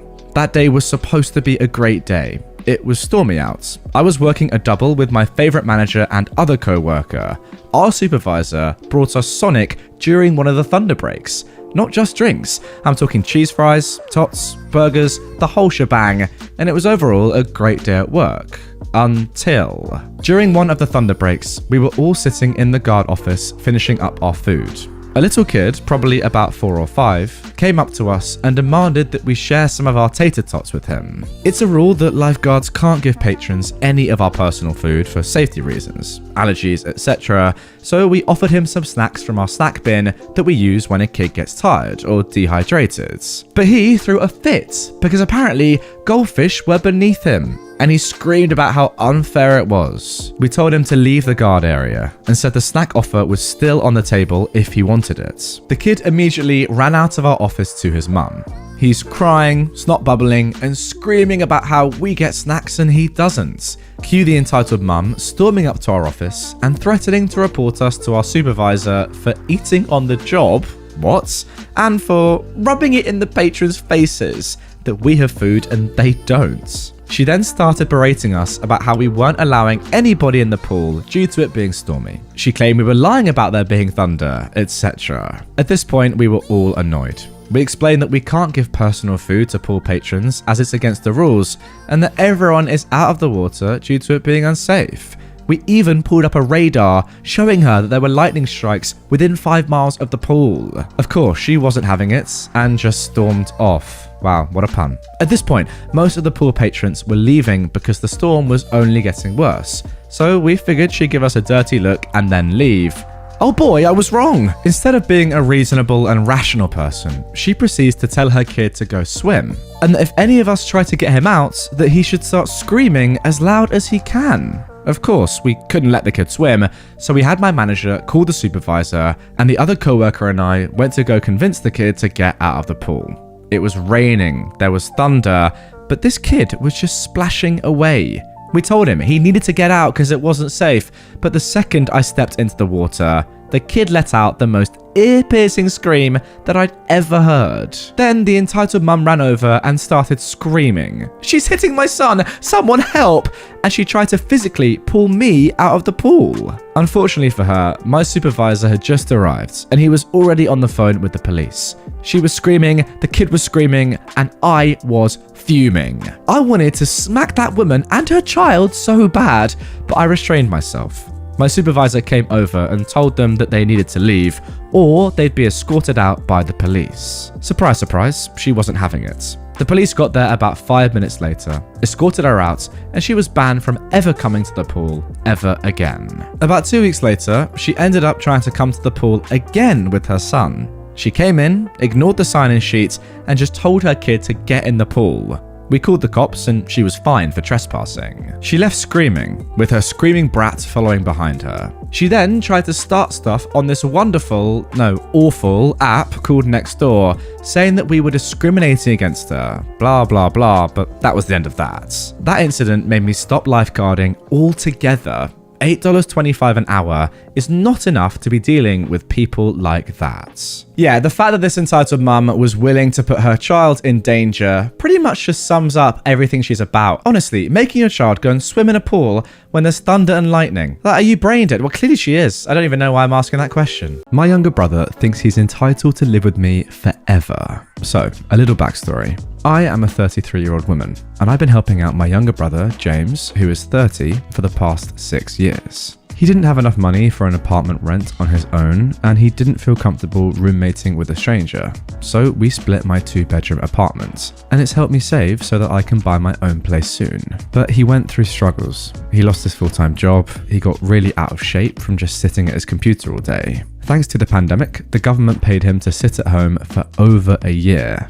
Now he's having trouble keeping a job and is just about broke. He's also the worst roommate ever. He never cleans up or helps around the house at all, and he's been short or late with rent several times this year. I'm getting kinda fed up. I'm getting married in the new year, and I feel it's time we go our separate ways. When I told him I was getting married and moving out eventually, he said, I would rather keep our situation and just move in with you and split the rent 3 ways. I told him no, not only do I not want to live with him anymore, but he is untrustworthy with rent and we don't want to be stuck with a more expensive place if he can't afford his parts. He got mad at that and is now being all huffy. Our mum claims he ranted to her that if I don't take him with me, he would be homeless. Mum doesn't want him moving back to her place either, but has asked I take him with me since she doesn't want him to be homeless. I'm like, what? I'm not his keeper. It's his own fault for his situation, and I've been very forgiving. I could have kicked him out for all the times he was late on rent, and our own mum won't take him back, but is asking me and my fiance to look after him instead? How stupid is that? He's 30 years old, not a child, and I'm not his mother. I'm done looking after him as if he is my responsibility. I don't get how he thinks it's rational to demand I bring him with me when I'm getting married and want to start my own life. Well, to put it simply, it's definitely not rational. Simple as that. It's also very poor from your mum, by the way. The fact that she's saying to you, no, you look after him, despite the fact that she doesn't even want to do it herself. That is poor parenting. But hey, look, I don't know what your brother's been through, but it's time for him to step up. He's 30. Come on.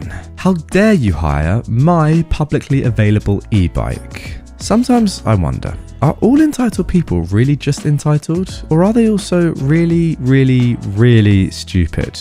Maybe both at the same time, because I can't help think otherwise. Backstory. Today I was visiting and helping family, while my girlfriend happened to be visiting her family. They live not too far away from where my family lives, and so my girlfriend decided to grab a bus instead of a train and hop out near where I was so that we could meet for a while. We go for some coffee in the city, and afterwards she figured she'd grab a public e-bike so that she could catch her train. So she grabs her smartphone, pulls up the app of an e-bike rental company where she had an account, and thanks to the power of Google Maps, she soon located a bike near us that was available for rental. I was quite intrigued by all of this, so I tagged along to see this miracle unfold for myself. Sure, I know how common GPS has become, but I still think it's pretty cool to see how companies are using all that to their advantage like this, and to the customer's advantage, I might add. We follow her phone's directions, and it leads us to an obviously available e-bike. However, it's sitting in what appears to be a front yard. No lock gates though, so my girlfriend figured she'd make sure. She punches in the bike's number into her app, and she immediately gets a confirmation. And just like that, the bike's unlocked for her to take. So she does just that. As she's taking the bike out, some lunatic comes out screeching that my girlfriend is stealing his e-bike. This is not yours. I just rented it through the official app. It's mine now, my girlfriend says. No, it's mine. You took it from my private property. That's illegal, the guy says in return. No, what's illegal here is you putting this on private property in the first place, my girlfriend retorts. Now, if you'll excuse me, and we both walk away. The guy runs around us, blocks our path, and goes on a tirade. I'm going to call the company right now and report you for stealing my bike. You're going to be in trouble. And sure enough, he calls and even puts his phone on speaker. Now this I gotta see, my girlfriend says. And so we wait it out. The backlash. Hello? Someone is stealing my e-bike, the guy says. What is your customer ID? Where was the bike located, sir? And can you tell me its number? The woman from support asks. The man gives his information and then says, it was in my front yard, then this female dog just took it.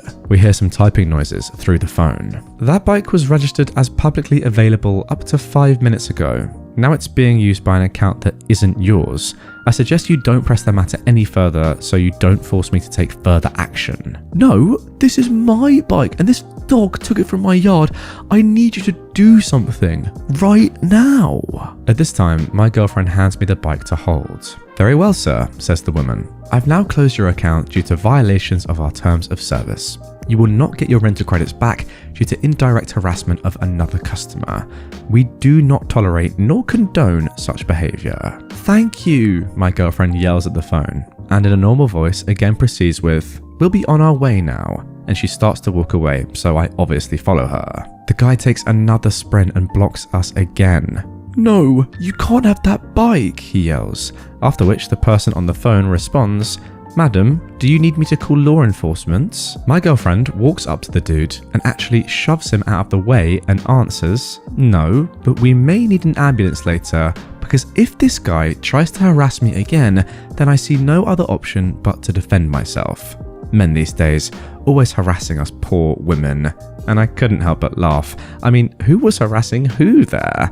My girlfriend isn't a powerhouse or anything, but she does know how to throw her weight around and back it up as well. Unless you're armed with a gun or just as experienced in martial arts as she is, I don't see anyone taking her on just like that. Definitely not this beer-bellied guy. The guy looks shocked at this point, while the woman on the phone continues. Hello, sir? Madam, do I need to provide further assistance through law enforcement? If I don't get a reaction in 30 seconds, then I will escalate this incident. No, it's good, he murmurs. My girlfriend yells, thanks again. This is why I'm a customer of yours. And we continue on our way. The aftermath. We decided to at least walk down the street and around the corner. Also because the original idea was for my girlfriend to take off. And well, 2v1 gives you better odds. But the guy doesn't follow nor bother us anymore, so we parted ways. Ah, she goes off to the train station by e-bike to catch her train. She made it in the nick of time, while I walk over there to grab my train going a little later. Honestly, you guys, I kind of feel sorry for our Ken. Stupid, for sure, but also sincere. He actually did call the hotline and complained, and when push came to shove, he didn't press on. Sorta, I think he realised the obvious, but even so, I don't know about this. Which is exactly why I sometimes cannot help but wonder, is it entitlement or sheer stupidity? One way or the other. I hope it's lesson learned. Don't try to confiscate publicly available items and try to make it look as if they're yours. And neither entitlement nor stupidity needs to go unpunished in my book. Guys, if you're watching on YouTube, let me know down in the comments, what do you reckon? Entitlement, stupidity, or a bit of both? I think it's just a combination of the two, to be honest. Like, the thing is with entitled people, sometimes you get innocent ones that genuinely don't mean harm. And I feel like this guy kind of leaned towards that. He just had the bike. He just somehow put the bike in his garden, and that's it. He wanted to keep it and use it himself. I don't think he was being unbelievably entitled or anything. I think he was just trying to be a bit clever, stupid really, and keep the bike for himself. I was under the impression that all companies like this had it set so that you couldn't put bikes, public bikes, onto private property. You have to leave them in public areas or your ride just continues and you keep paying money. I don't know, maybe that didn't happen here, or maybe he found a way to put the bike onto his private property without the software knowing. Whatever happened. Definitely entitled, but I think more stupid. Aunt tries to steal family heirloom.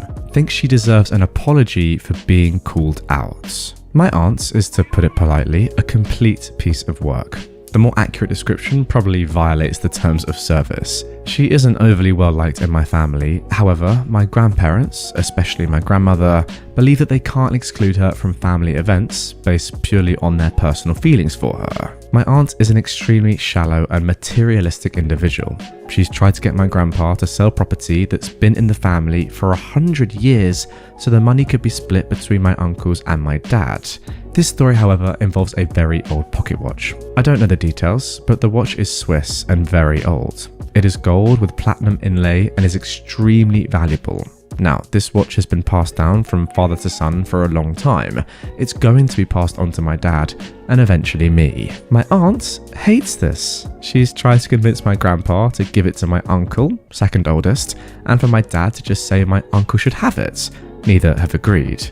It all came to a head on Saturday. We were at my grandparents' house for a birthday celebration. Everything was going well, people are having pleasant conversations. My daughter, who is 5 years old, and younger cousins are having fun playing, and somehow not causing more noise than should be humanly possible.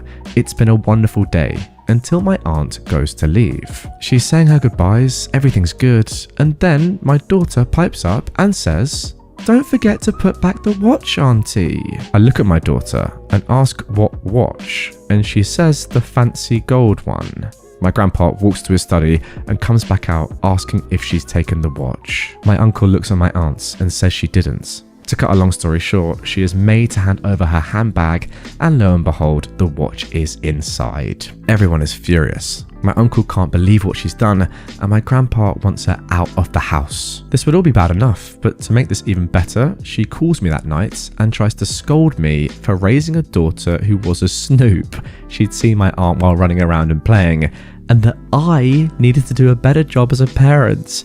I just laughed and said she's hardly one to talk, given, and hung up on her. I'm not surprised she tried to steal the item, but even I am surprised that she tried to make it my fault that she's been shunned by the family. Yeah, like lady, maybe consider taking some of your own advice. Imagine calling a 5-year-old a snoop when you're the one stealing.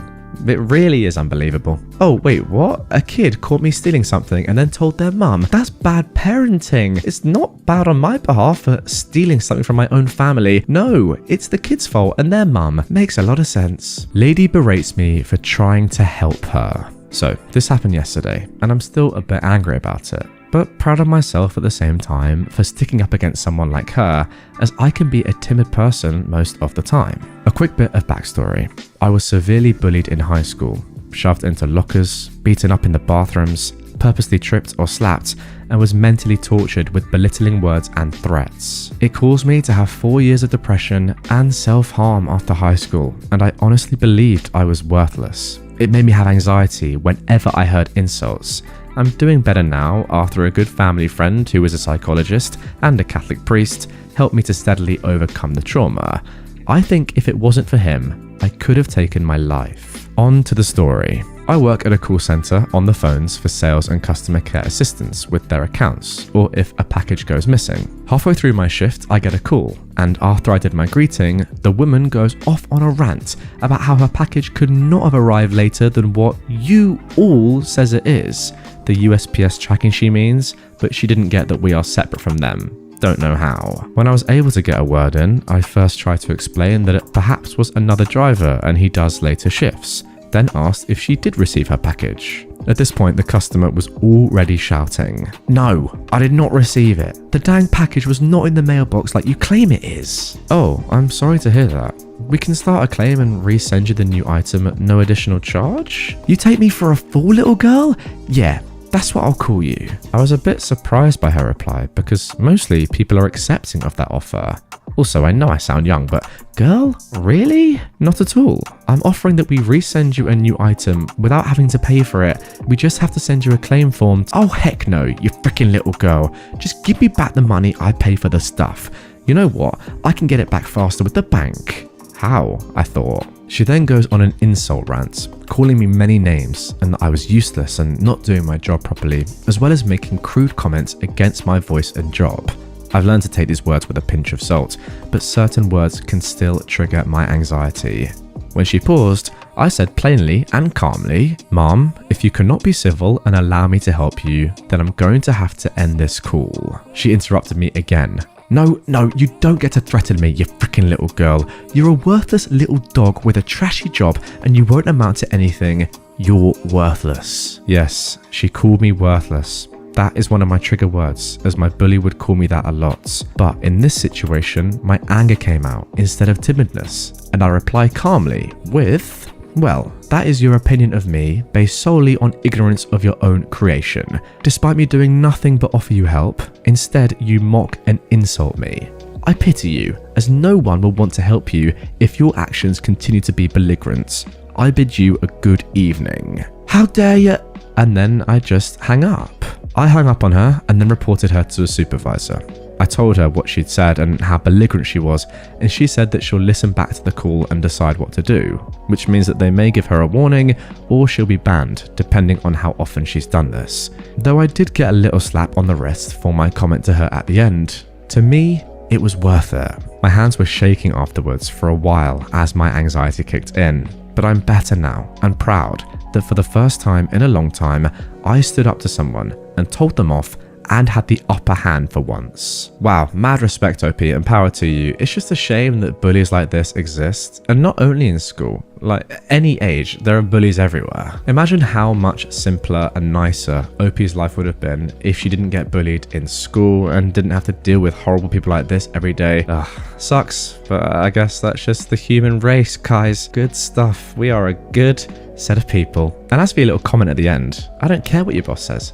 I loved it. Yeah, maybe it was a little bit unprofessional, but on the whole, you were very, very good there. Calm, collected, and you spoke sense. You can't just be talked down to by a customer like that. It's not good. It's not nice. You're probably one of the only people in customer service to ever stand up to this woman. And you know what? Fair play to you, because someone's got to do it, clearly, or she's just going to keep going like this and no one's ever going to stop her. Forget being parentified. My mornings were spent caring for my dad's parrots. My dad has a way of throwing himself into new hobbies, spending tons of money on them for a few months, then losing interest and picking up something new. We could never really afford dad's hobbies. The number of times my mum explained to me that I wasn't getting birthday or Christmas presents because money is tight and you're the oldest, you can make a sacrifice, only to have my dad show off his several $100 new fishing gear, model train, new DVDs, etc. on my birthday. One day, he started reminiscing about a parrot they had when I was little. I knew what that meant. For anyone who doesn't know, a parrot is a very labor-intensive pet to have. I was 18 and still living at home, so I told my mum I didn't want dad to get a bird, because we all knew I'd end up taking care of it when he inevitably lost interest. Mum, my brothers, and I all told him not to get a parrot. Since no one's opinion ever mattered but his though, he brought a sickly, not banded, i.e. probably illegally smuggled, mutilated, bitter, biting, hell bird in a small cage home. It was such a good deal. Only $50 was my dad's reasoning. Now, sexing a parrot isn't easy. It practically requires surgery, so since we weren't sure of its gender, we named it Sunny. After a couple of days, it was obvious Sunny needed help. I talked my parents into taking it to a vet. I had to promise to pay half the cost of the visit. I may not have wanted the stupid thing, but I wasn't going to let it suffer. We all learned a lot, specifically that we'd need a much larger cage, that the parrot mix food my dad bought was trash, and that the bird had a really bad respiratory infection, needing antibiotics 3 times a day for several weeks. Ever try to give an uncooperative, unsocialized parrot with a razor-sharp beak antibiotics? It's not fun or easy. Guess who got to grab a towel 3 times a day, make a birdie burrito, and force that beak open to squirt amoxicillin down the poor thing's throat? I'll give you a hint. It wasn't dad. Later, after Sunny was healthier, we learned its flight feathers on one wing had been cut in such a way that they'd never grow back, leaving it lopsided without proper clipping about once every 2 months. Guess who got to do that? Again, wasn't dad. We also found out that their dietary needs were far and away more than dad thought. They need fresh fruits, fresh veggies, protein, carbs, way more than the nuts and seeds dad had bought. So someone had to cook eggs, pasta, veggies, and cut up fruit for Sunny. I was already working until midnight, then up to drive my brothers to school at 6:30 a.m. Now I had to get up at 6 a.m. after getting home at 12:30 to cook breakfast for a parrot. My mum happened upon me on her day off. She worked overnights, cooking scrambled eggs with cheese and veggies at 6 in the morning, quietly crying 2 months later. She asked what was wrong, and I was just too physically and mentally exhausted to be anything but blunt. I reiterated how unfair this was, that I told them this was exactly what was going to happen, and dad promised to take care of his pets. And yet here I was, getting less than 5 hours of sleep a night, working full-time, still taking care of the kids in the morning, and now I had this stupid, biting bird I never wanted that was somehow more important than my well-being that I had to cater to. She heard me. Kind of. She said she'd talk to your dad, I'll tell him how you feel. She did, but he didn't care. He knew me well enough to know that I wouldn't let Sunny suffer. He, again, promised to take care of his pets. And he did, for 3 days. I took care of Sunny for about 2 more years, until I could move out and get away. About 6 months later, during a routine call home, I found out Sunny had passed. Dad barely mentioned it. I had to hear more specifics from Mum. Not sure. Sonny was gone when they got up one morning? Dad was far more interested in telling me all about his new, top-of-the-line, all-weather camping tent and sleeping bag. At least his camping hobby didn't kill any innocent animals. Okay, there we go. Just a little indication into how entitled and just ridiculously stupid OP's parents are. Well, specifically her dad in this event. I mean, look, nothing wrong with getting new hobbies. They're fun. I like it. Moving on to different stuff that's exciting and new, I'm a big fan of. But when it involves a living animal, you can't do that. You just can't. Are you telling me they just left the cage open and the bird flew away and then probably died? It just makes me sick. Anyway, let's move back in time now 6 months and continue on with the story. This is OP's second post. Despite my mum's objections, my doxy saved my life.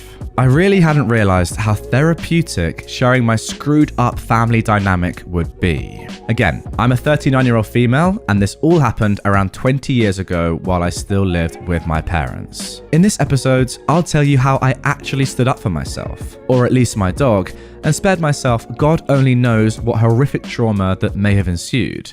For anyone keeping track, this is about 6 months before Sonny the parrot entered our lives. When I was about 6, my parents let my aunt give me a puppy she found abandoned in a box at the side of the road. An adorable, sweet, red mini dachshund that I, very creatively, named Doc. Words cannot express how much I loved my little guy. He was my best friend. Any money I got, I bought treats. When I got my driver's license, the first thing I bought was a car harness so my buddy could adventure with me. At this point, Doc was 12 years old, and he'd just been diagnosed with arthritis in his spine. My folks believed that dogs were outside animals and didn't let them in the house unless there were fireworks. That no longer worked for me, particularly in fall and winter. I put my foot down and insisted he be allowed in my room, at least at night, to spare him extra pain from the cold. The fight raged for at least a week, but for once, I refused to budge. Finally, my mother relented. "You're paying to fix the room up if he pees in there." And I got a cozy bed set up for him. He did make a bit of a mess, having never been housebroken, but I had puppy pads and was always right there to clean up, and he was clearly so much more comfortable and happy that I didn't mind. It was probably a month or so later, I think it was right before Thanksgiving, that my stubbornness and love for my little guy paid off in a very frightening way. I'd been having a lot of trouble staying asleep. A handful of weeks later, I learned I have bronchial asthma, yet another story, and I've been waking up several times a night coughing. Mum gave me some codeine cough syrup, and I was getting a good night's sleep for the first time in a week. I awoke to Doc growling and jumping at one of my windows. No lie, I was fuming. Half awake, drugged, and not thinking, I got up and pulled up the shade, getting ready to yell at whatever cat was bothering my dog. You guys, there was some dude standing there. I screamed at the top of my lungs, grabbed Doc, and ran to my parents' room. It only took a second for Dad to wake up when I yelled there was some stranger at my window. He grabbed his walking stick for a weapon and ran outside. Mum was trying to calm me down when Dad came back, white as a ghost, and told her to call the police. Apparently, the guy took off so fast when I screamed that he forgot to grab his roll of duct tape and very large buck knife.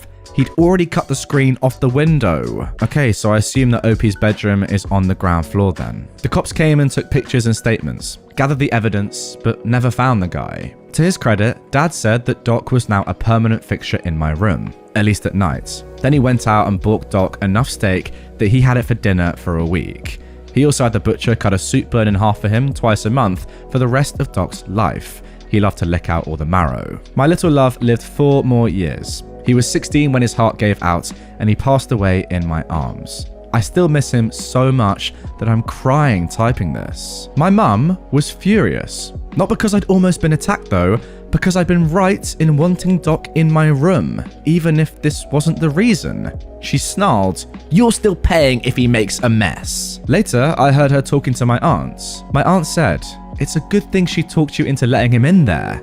But Mum replied, "It is not. It's the principal. Now she's gonna think she was right."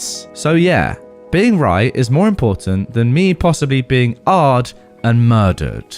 Okay, wow. When it's at the stage in your life When you're more concerned about being correct in a certain situation than you are about your own daughter's life, that is when you know that you've gone too far. I don't even know what to call it. It's worse than entitlement. It's worse than ignorance and arrogance. It's another level. It's out of this world. That is unbelievable. Oh, I don't care that my daughter was nearly murdered. It's the principle about her being right for once. Now she's going to think that she's always right. Turns out nobody cares. Your daughter was nearly attacked and probably killed. How are you thinking about this? It's ridiculous, but unbelievably not as ridiculous as OP's third and final post. Here we go. That's why I was coughing. I got my first job the fall after I graduated high school, a couple of months before Doc's midnight heroism, and a year before Sunny the Parrot. I was a barista in a local coffee shop that was around 3 miles from our house. This matters because I didn't have a car or my driver's license yet. My dad was too scared, lazy really, to teach me. He acted like we were going to our doom whenever he took me out for lessons, which did wonders for my confidence, as I'm sure one can imagine. And Mum didn't know how to drive a stick shift. Everyone agreed teaching me on a manual transmission was important. So, the arrangement was that Dad, who was off on medical disability at the time, would get up and take me to work, then Mum would pick me up on her way home. After the first week, it was obvious to me that this wasn't going to work. Dad was absolutely vile when he had to get up early. It only took 2 morning rides to convince me I'd be happier walking. So I did. I started getting up at 6 a.m. and walking to work. It wasn't a big deal at first. 3 miles isn't much when you're a healthy teen. But as the weather started getting colder, I developed a cough. It wasn't too much at first, but it quickly got really bad. Mum swore up and down it was allergies. I had very bad allergies as a kid, did the shots and everything. But I was just having an allergic reaction to having that dog in my room. I refused to put Doc out at night, so she refused to take me to the doctor. Yeah, seems fair. It got worse. I was constantly wheezing. I couldn't laugh without going into a coughing fit. The fits got longer until I was seeing stars and nearly passing out from them. Both my parents still blamed the dog. One morning, I started coughing up blood. It had been 2 months since the symptoms manifested. I begged my mum to take me to the doctor. She said since Dad had an appointment anyway, if I could schedule an appointment at a convenient time, I could tag along. I lucked out and was seen a couple of hours later. First off, the blood was not from my lungs. I'd coughed so hard, I tore my esophagus a little bit. The doctor said it was one of the worst cases of bronchitis that she'd ever seen. It had gone on so long, it was now bronchial asthma, and it had nothing to do with allergies, and everything to do with walking 3 miles at 6:30 a.m. in winter. She asked me why in the world I was just now getting help. I explained, and she got very upset. She said due to my folks' negligence, it was likely to be a chronic condition for me now, especially in cold weather. I was now an asthmatic and would have to deal with it forever. She gave me prescriptions for a grocery bag's worth of pills, syrups, and inhalers, and then let me leave. My mum was waiting for me. Dad hadn't got out of his appointment yet, with a smug grin on her face. Well, allergies, right? I said no, then told her what the doctor said and showed her the paperwork and medications. Her face fell. How could this happen? That's when I found out Dad had been lying to her. I never thought to mention that I was walking in the morning. I didn't want Dad to say I was complaining about him. He'd made her think that he was still driving me. She had no idea I was walking 3 miles in the cold and dark. She was freaked about me wandering around in the dark, and she was furious. They had a huge argument, which ended in them agreeing to teach me to drive so I wouldn't be bothering him so much in the morning. And besides, if I could drive, I could drive the kids to school on my days off.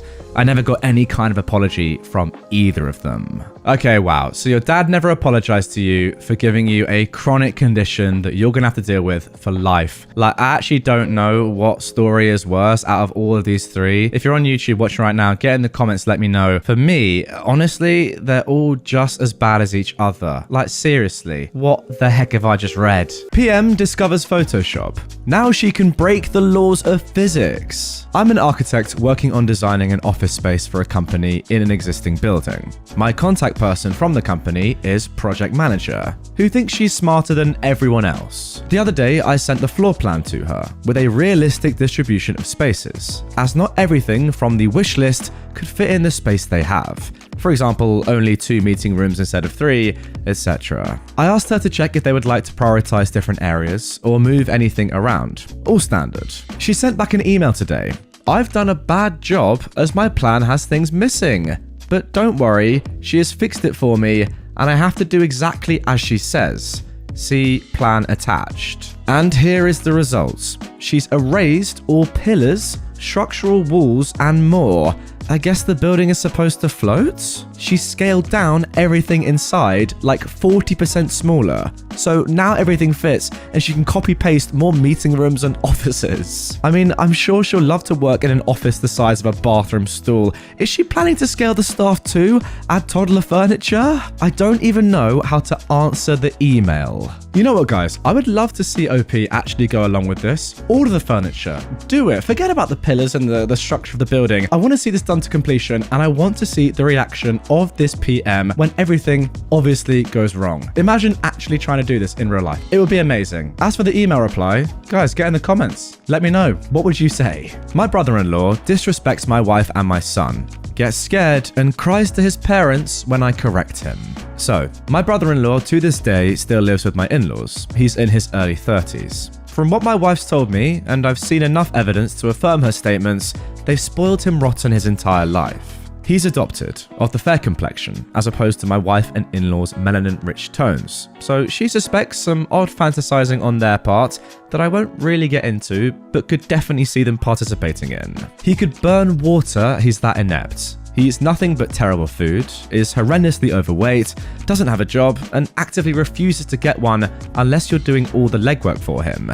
He gets to go out to the Disney and Universal parks all day and throws a tantrum anytime he's asked to do any kind of chores, to name just a few issues I have with him. He's also super creepy towards my kids, and given a history that's not really mine to explain, but you can guess, that's grounds enough for me to not want him within a mile of my family. He still demands their respect because I'm an adult and your uncle, so you have to respect me.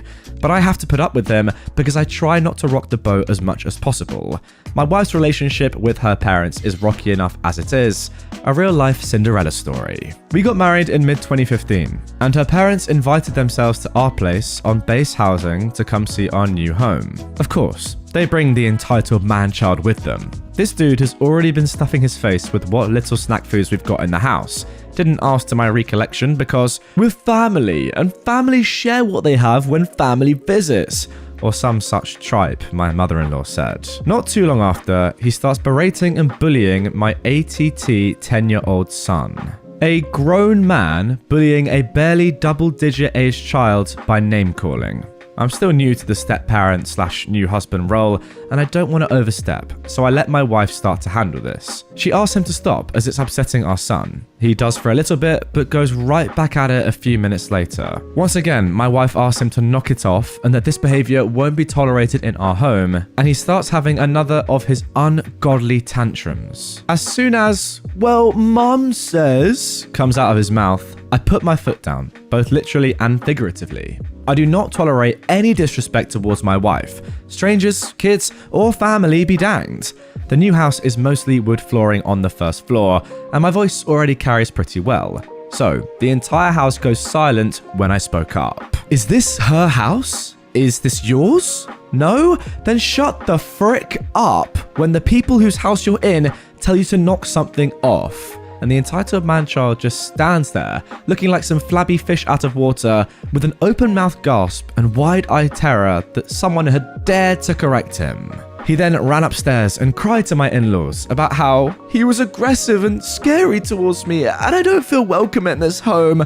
Gee, I wonder why. My father-in-law pulled my wife aside and demanded something be done about my behavior, because that's no way for family to behave towards one another. She told me all this, and to this day, I still don't apologize for anything they deem as rude or unseemly, because that one instance of their 6-foot sack of toes behavior tells me they have no room to criticize anyone on parenting or general behavior. Another reason he may not like me would probably be because I embarrassed the heck out of him for acting like a Nimrod while we were on vacation. For context, we were staying at a hotel her parents had booked with their points, and I was on crutches at the time for a broken foot. This man-child had my, at the time, I want to say around 8-year-old daughter up in the air, spinning her around, standing immediately next to a pool. Obviously, I couldn't ambulate fast enough to intercede physically, so I had to call out from across the courtyard, "Entitled man-child, put her down now," which drew everyone in the vicinity's attention to his idiocy. I finally stick my happy butt over to him, and he is looking all kinds of indignant. He asks how dare I interrupt his time with his niece, and I tell him, "Because you're putting her life in danger, you colossal moron. You're not even a foot from the side of a pool. What on God's green earth made you think that this was an okay idea?" "Well, I'm her uncle," was all he had to counter with. "And I'm her father, and I say, put her down." Now, he and I get into a hard staring match at this point, and he thinks he's going to win because I'm on crutches and he's already naturally taller than me at around 6 foot. I, however, was a hard-charging Lance Corporal at the time and didn't fear a man, beast, or God, let alone this fat sack excuse of humanity. He broke first and stormed off to go tell his parents what happened. They tried to have a conversation with me about how what I did was inappropriate, and I just balk at them and ask them how they could condone the blatant endangerment of their granddaughter by this buffoon. They had nothing else to say. Honestly, at this point, why are you and your wife still in contact with these people? They're just weird. And I get it, it's family, but your brother-in-law is over 30. He acts like a 2-year-old. At some point, surely you just say, "You know what? I get it. It's my brother-in-law, but also he's a weird guy. Let's leave him alone and enjoy our lives without him being a part of it." And honestly, that pool incident, that could have been literally fatal. You definitely should get rid of him. Entitled Woman is furious because I went swimming with my clothes on. I live near the sea. Last week, we had an influx of tourists due to warmer weather, and many of them took to the beach. Today, my friend and I went for a walk along the shore in the afternoon, and we sat down on some rocks to chill. My friend is pretty spontaneous, so at some point, she got the idea to go for a swim. She emptied her pockets and just ran into the sea in what she was wearing. After some convincing, I did the same. We'd been swimming for a while when a woman, about 50-ish, approached us and told us to either strip to our bathing suits or go away because you're setting a bad example. At first, we laughed because we genuinely thought she was joking, but she became aggressive, raised her voice, and continued ranting about how it wasn't normal, that we should be ashamed of ourselves and such. We swam away, but she continued muttering something to herself, and I assume her family. When we got back ashore, she approached us again and told us we're banned from the beach until we decide to wear normal swimsuits. It's a public beach. No one controls entry by law. What kind of t-shirt and jeans should I wear tomorrow? Hey, you know what? I agree with this woman. It's 2022. Spontaneity is dead. No longer can you do things that are fun anymore. You need to stick to the rules because we live in a dangerous world, guys. And who knows? If you go swimming with your clothes on, you could drown. It's way more likely, statistically proven. So for once, I agree with an entitled parent. A crazy, crazy day. Even crazier than my terrible sarcasm. Let's carry on. Entitled mum steals my iPad and demands I let her kid keep it. I work at a car dealership as a receptionist. One of my duties being greeting customers when they enter. I am a professional artist on the side, and I've been busy with some commissions lately. So since it's not busy at the dealer, I started working on my iPad mini. It's old and I'm working on upgrading, but I currently can't afford to. So I live with it, despite the battery life being really short, and I have to basically keep it plugged in at all times. During my lunch, I was in the waiting area doing more work when a kid, a little girl no older than 4, came up and watched me work. This happens a lot when I draw in public, and usually the kids just ask a lot of questions. But this girl, nice girl, was very quiet and just had a look of amazement. So I just let her be. Her mother, the entitled mum of this story, was nearby at a salesman's desk working on purchasing a new car, which is a long and no doubt boring process. The salesman working with her walked away, which at my dealership they do very often to retrieve paperwork, talk to the sales finance managers and more. she looks over at me and her kid and asks her, "What are you looking at?" Her kid points at my screen and says, "She's painting puppies." I was working on Twitch emotes of a streamer's dog. I sort of show my screen to the entitled mum, and she then asks her kid if she wants to draw, which the girl excitedly says yes to. I expected her mum to pull out paper and pencils, or at least ask if I can get some for her too, but she just looked at me, expectantly. When I realised she was waiting for me to hand her my iPad, I said, "Oh, no, she can't use mine, but I can get her a notepad and pens," but apparently that wasn't good enough. She sighs and says, "Just let her draw a little bit, I'm almost done here anyway," which I knew for a fact wasn't true.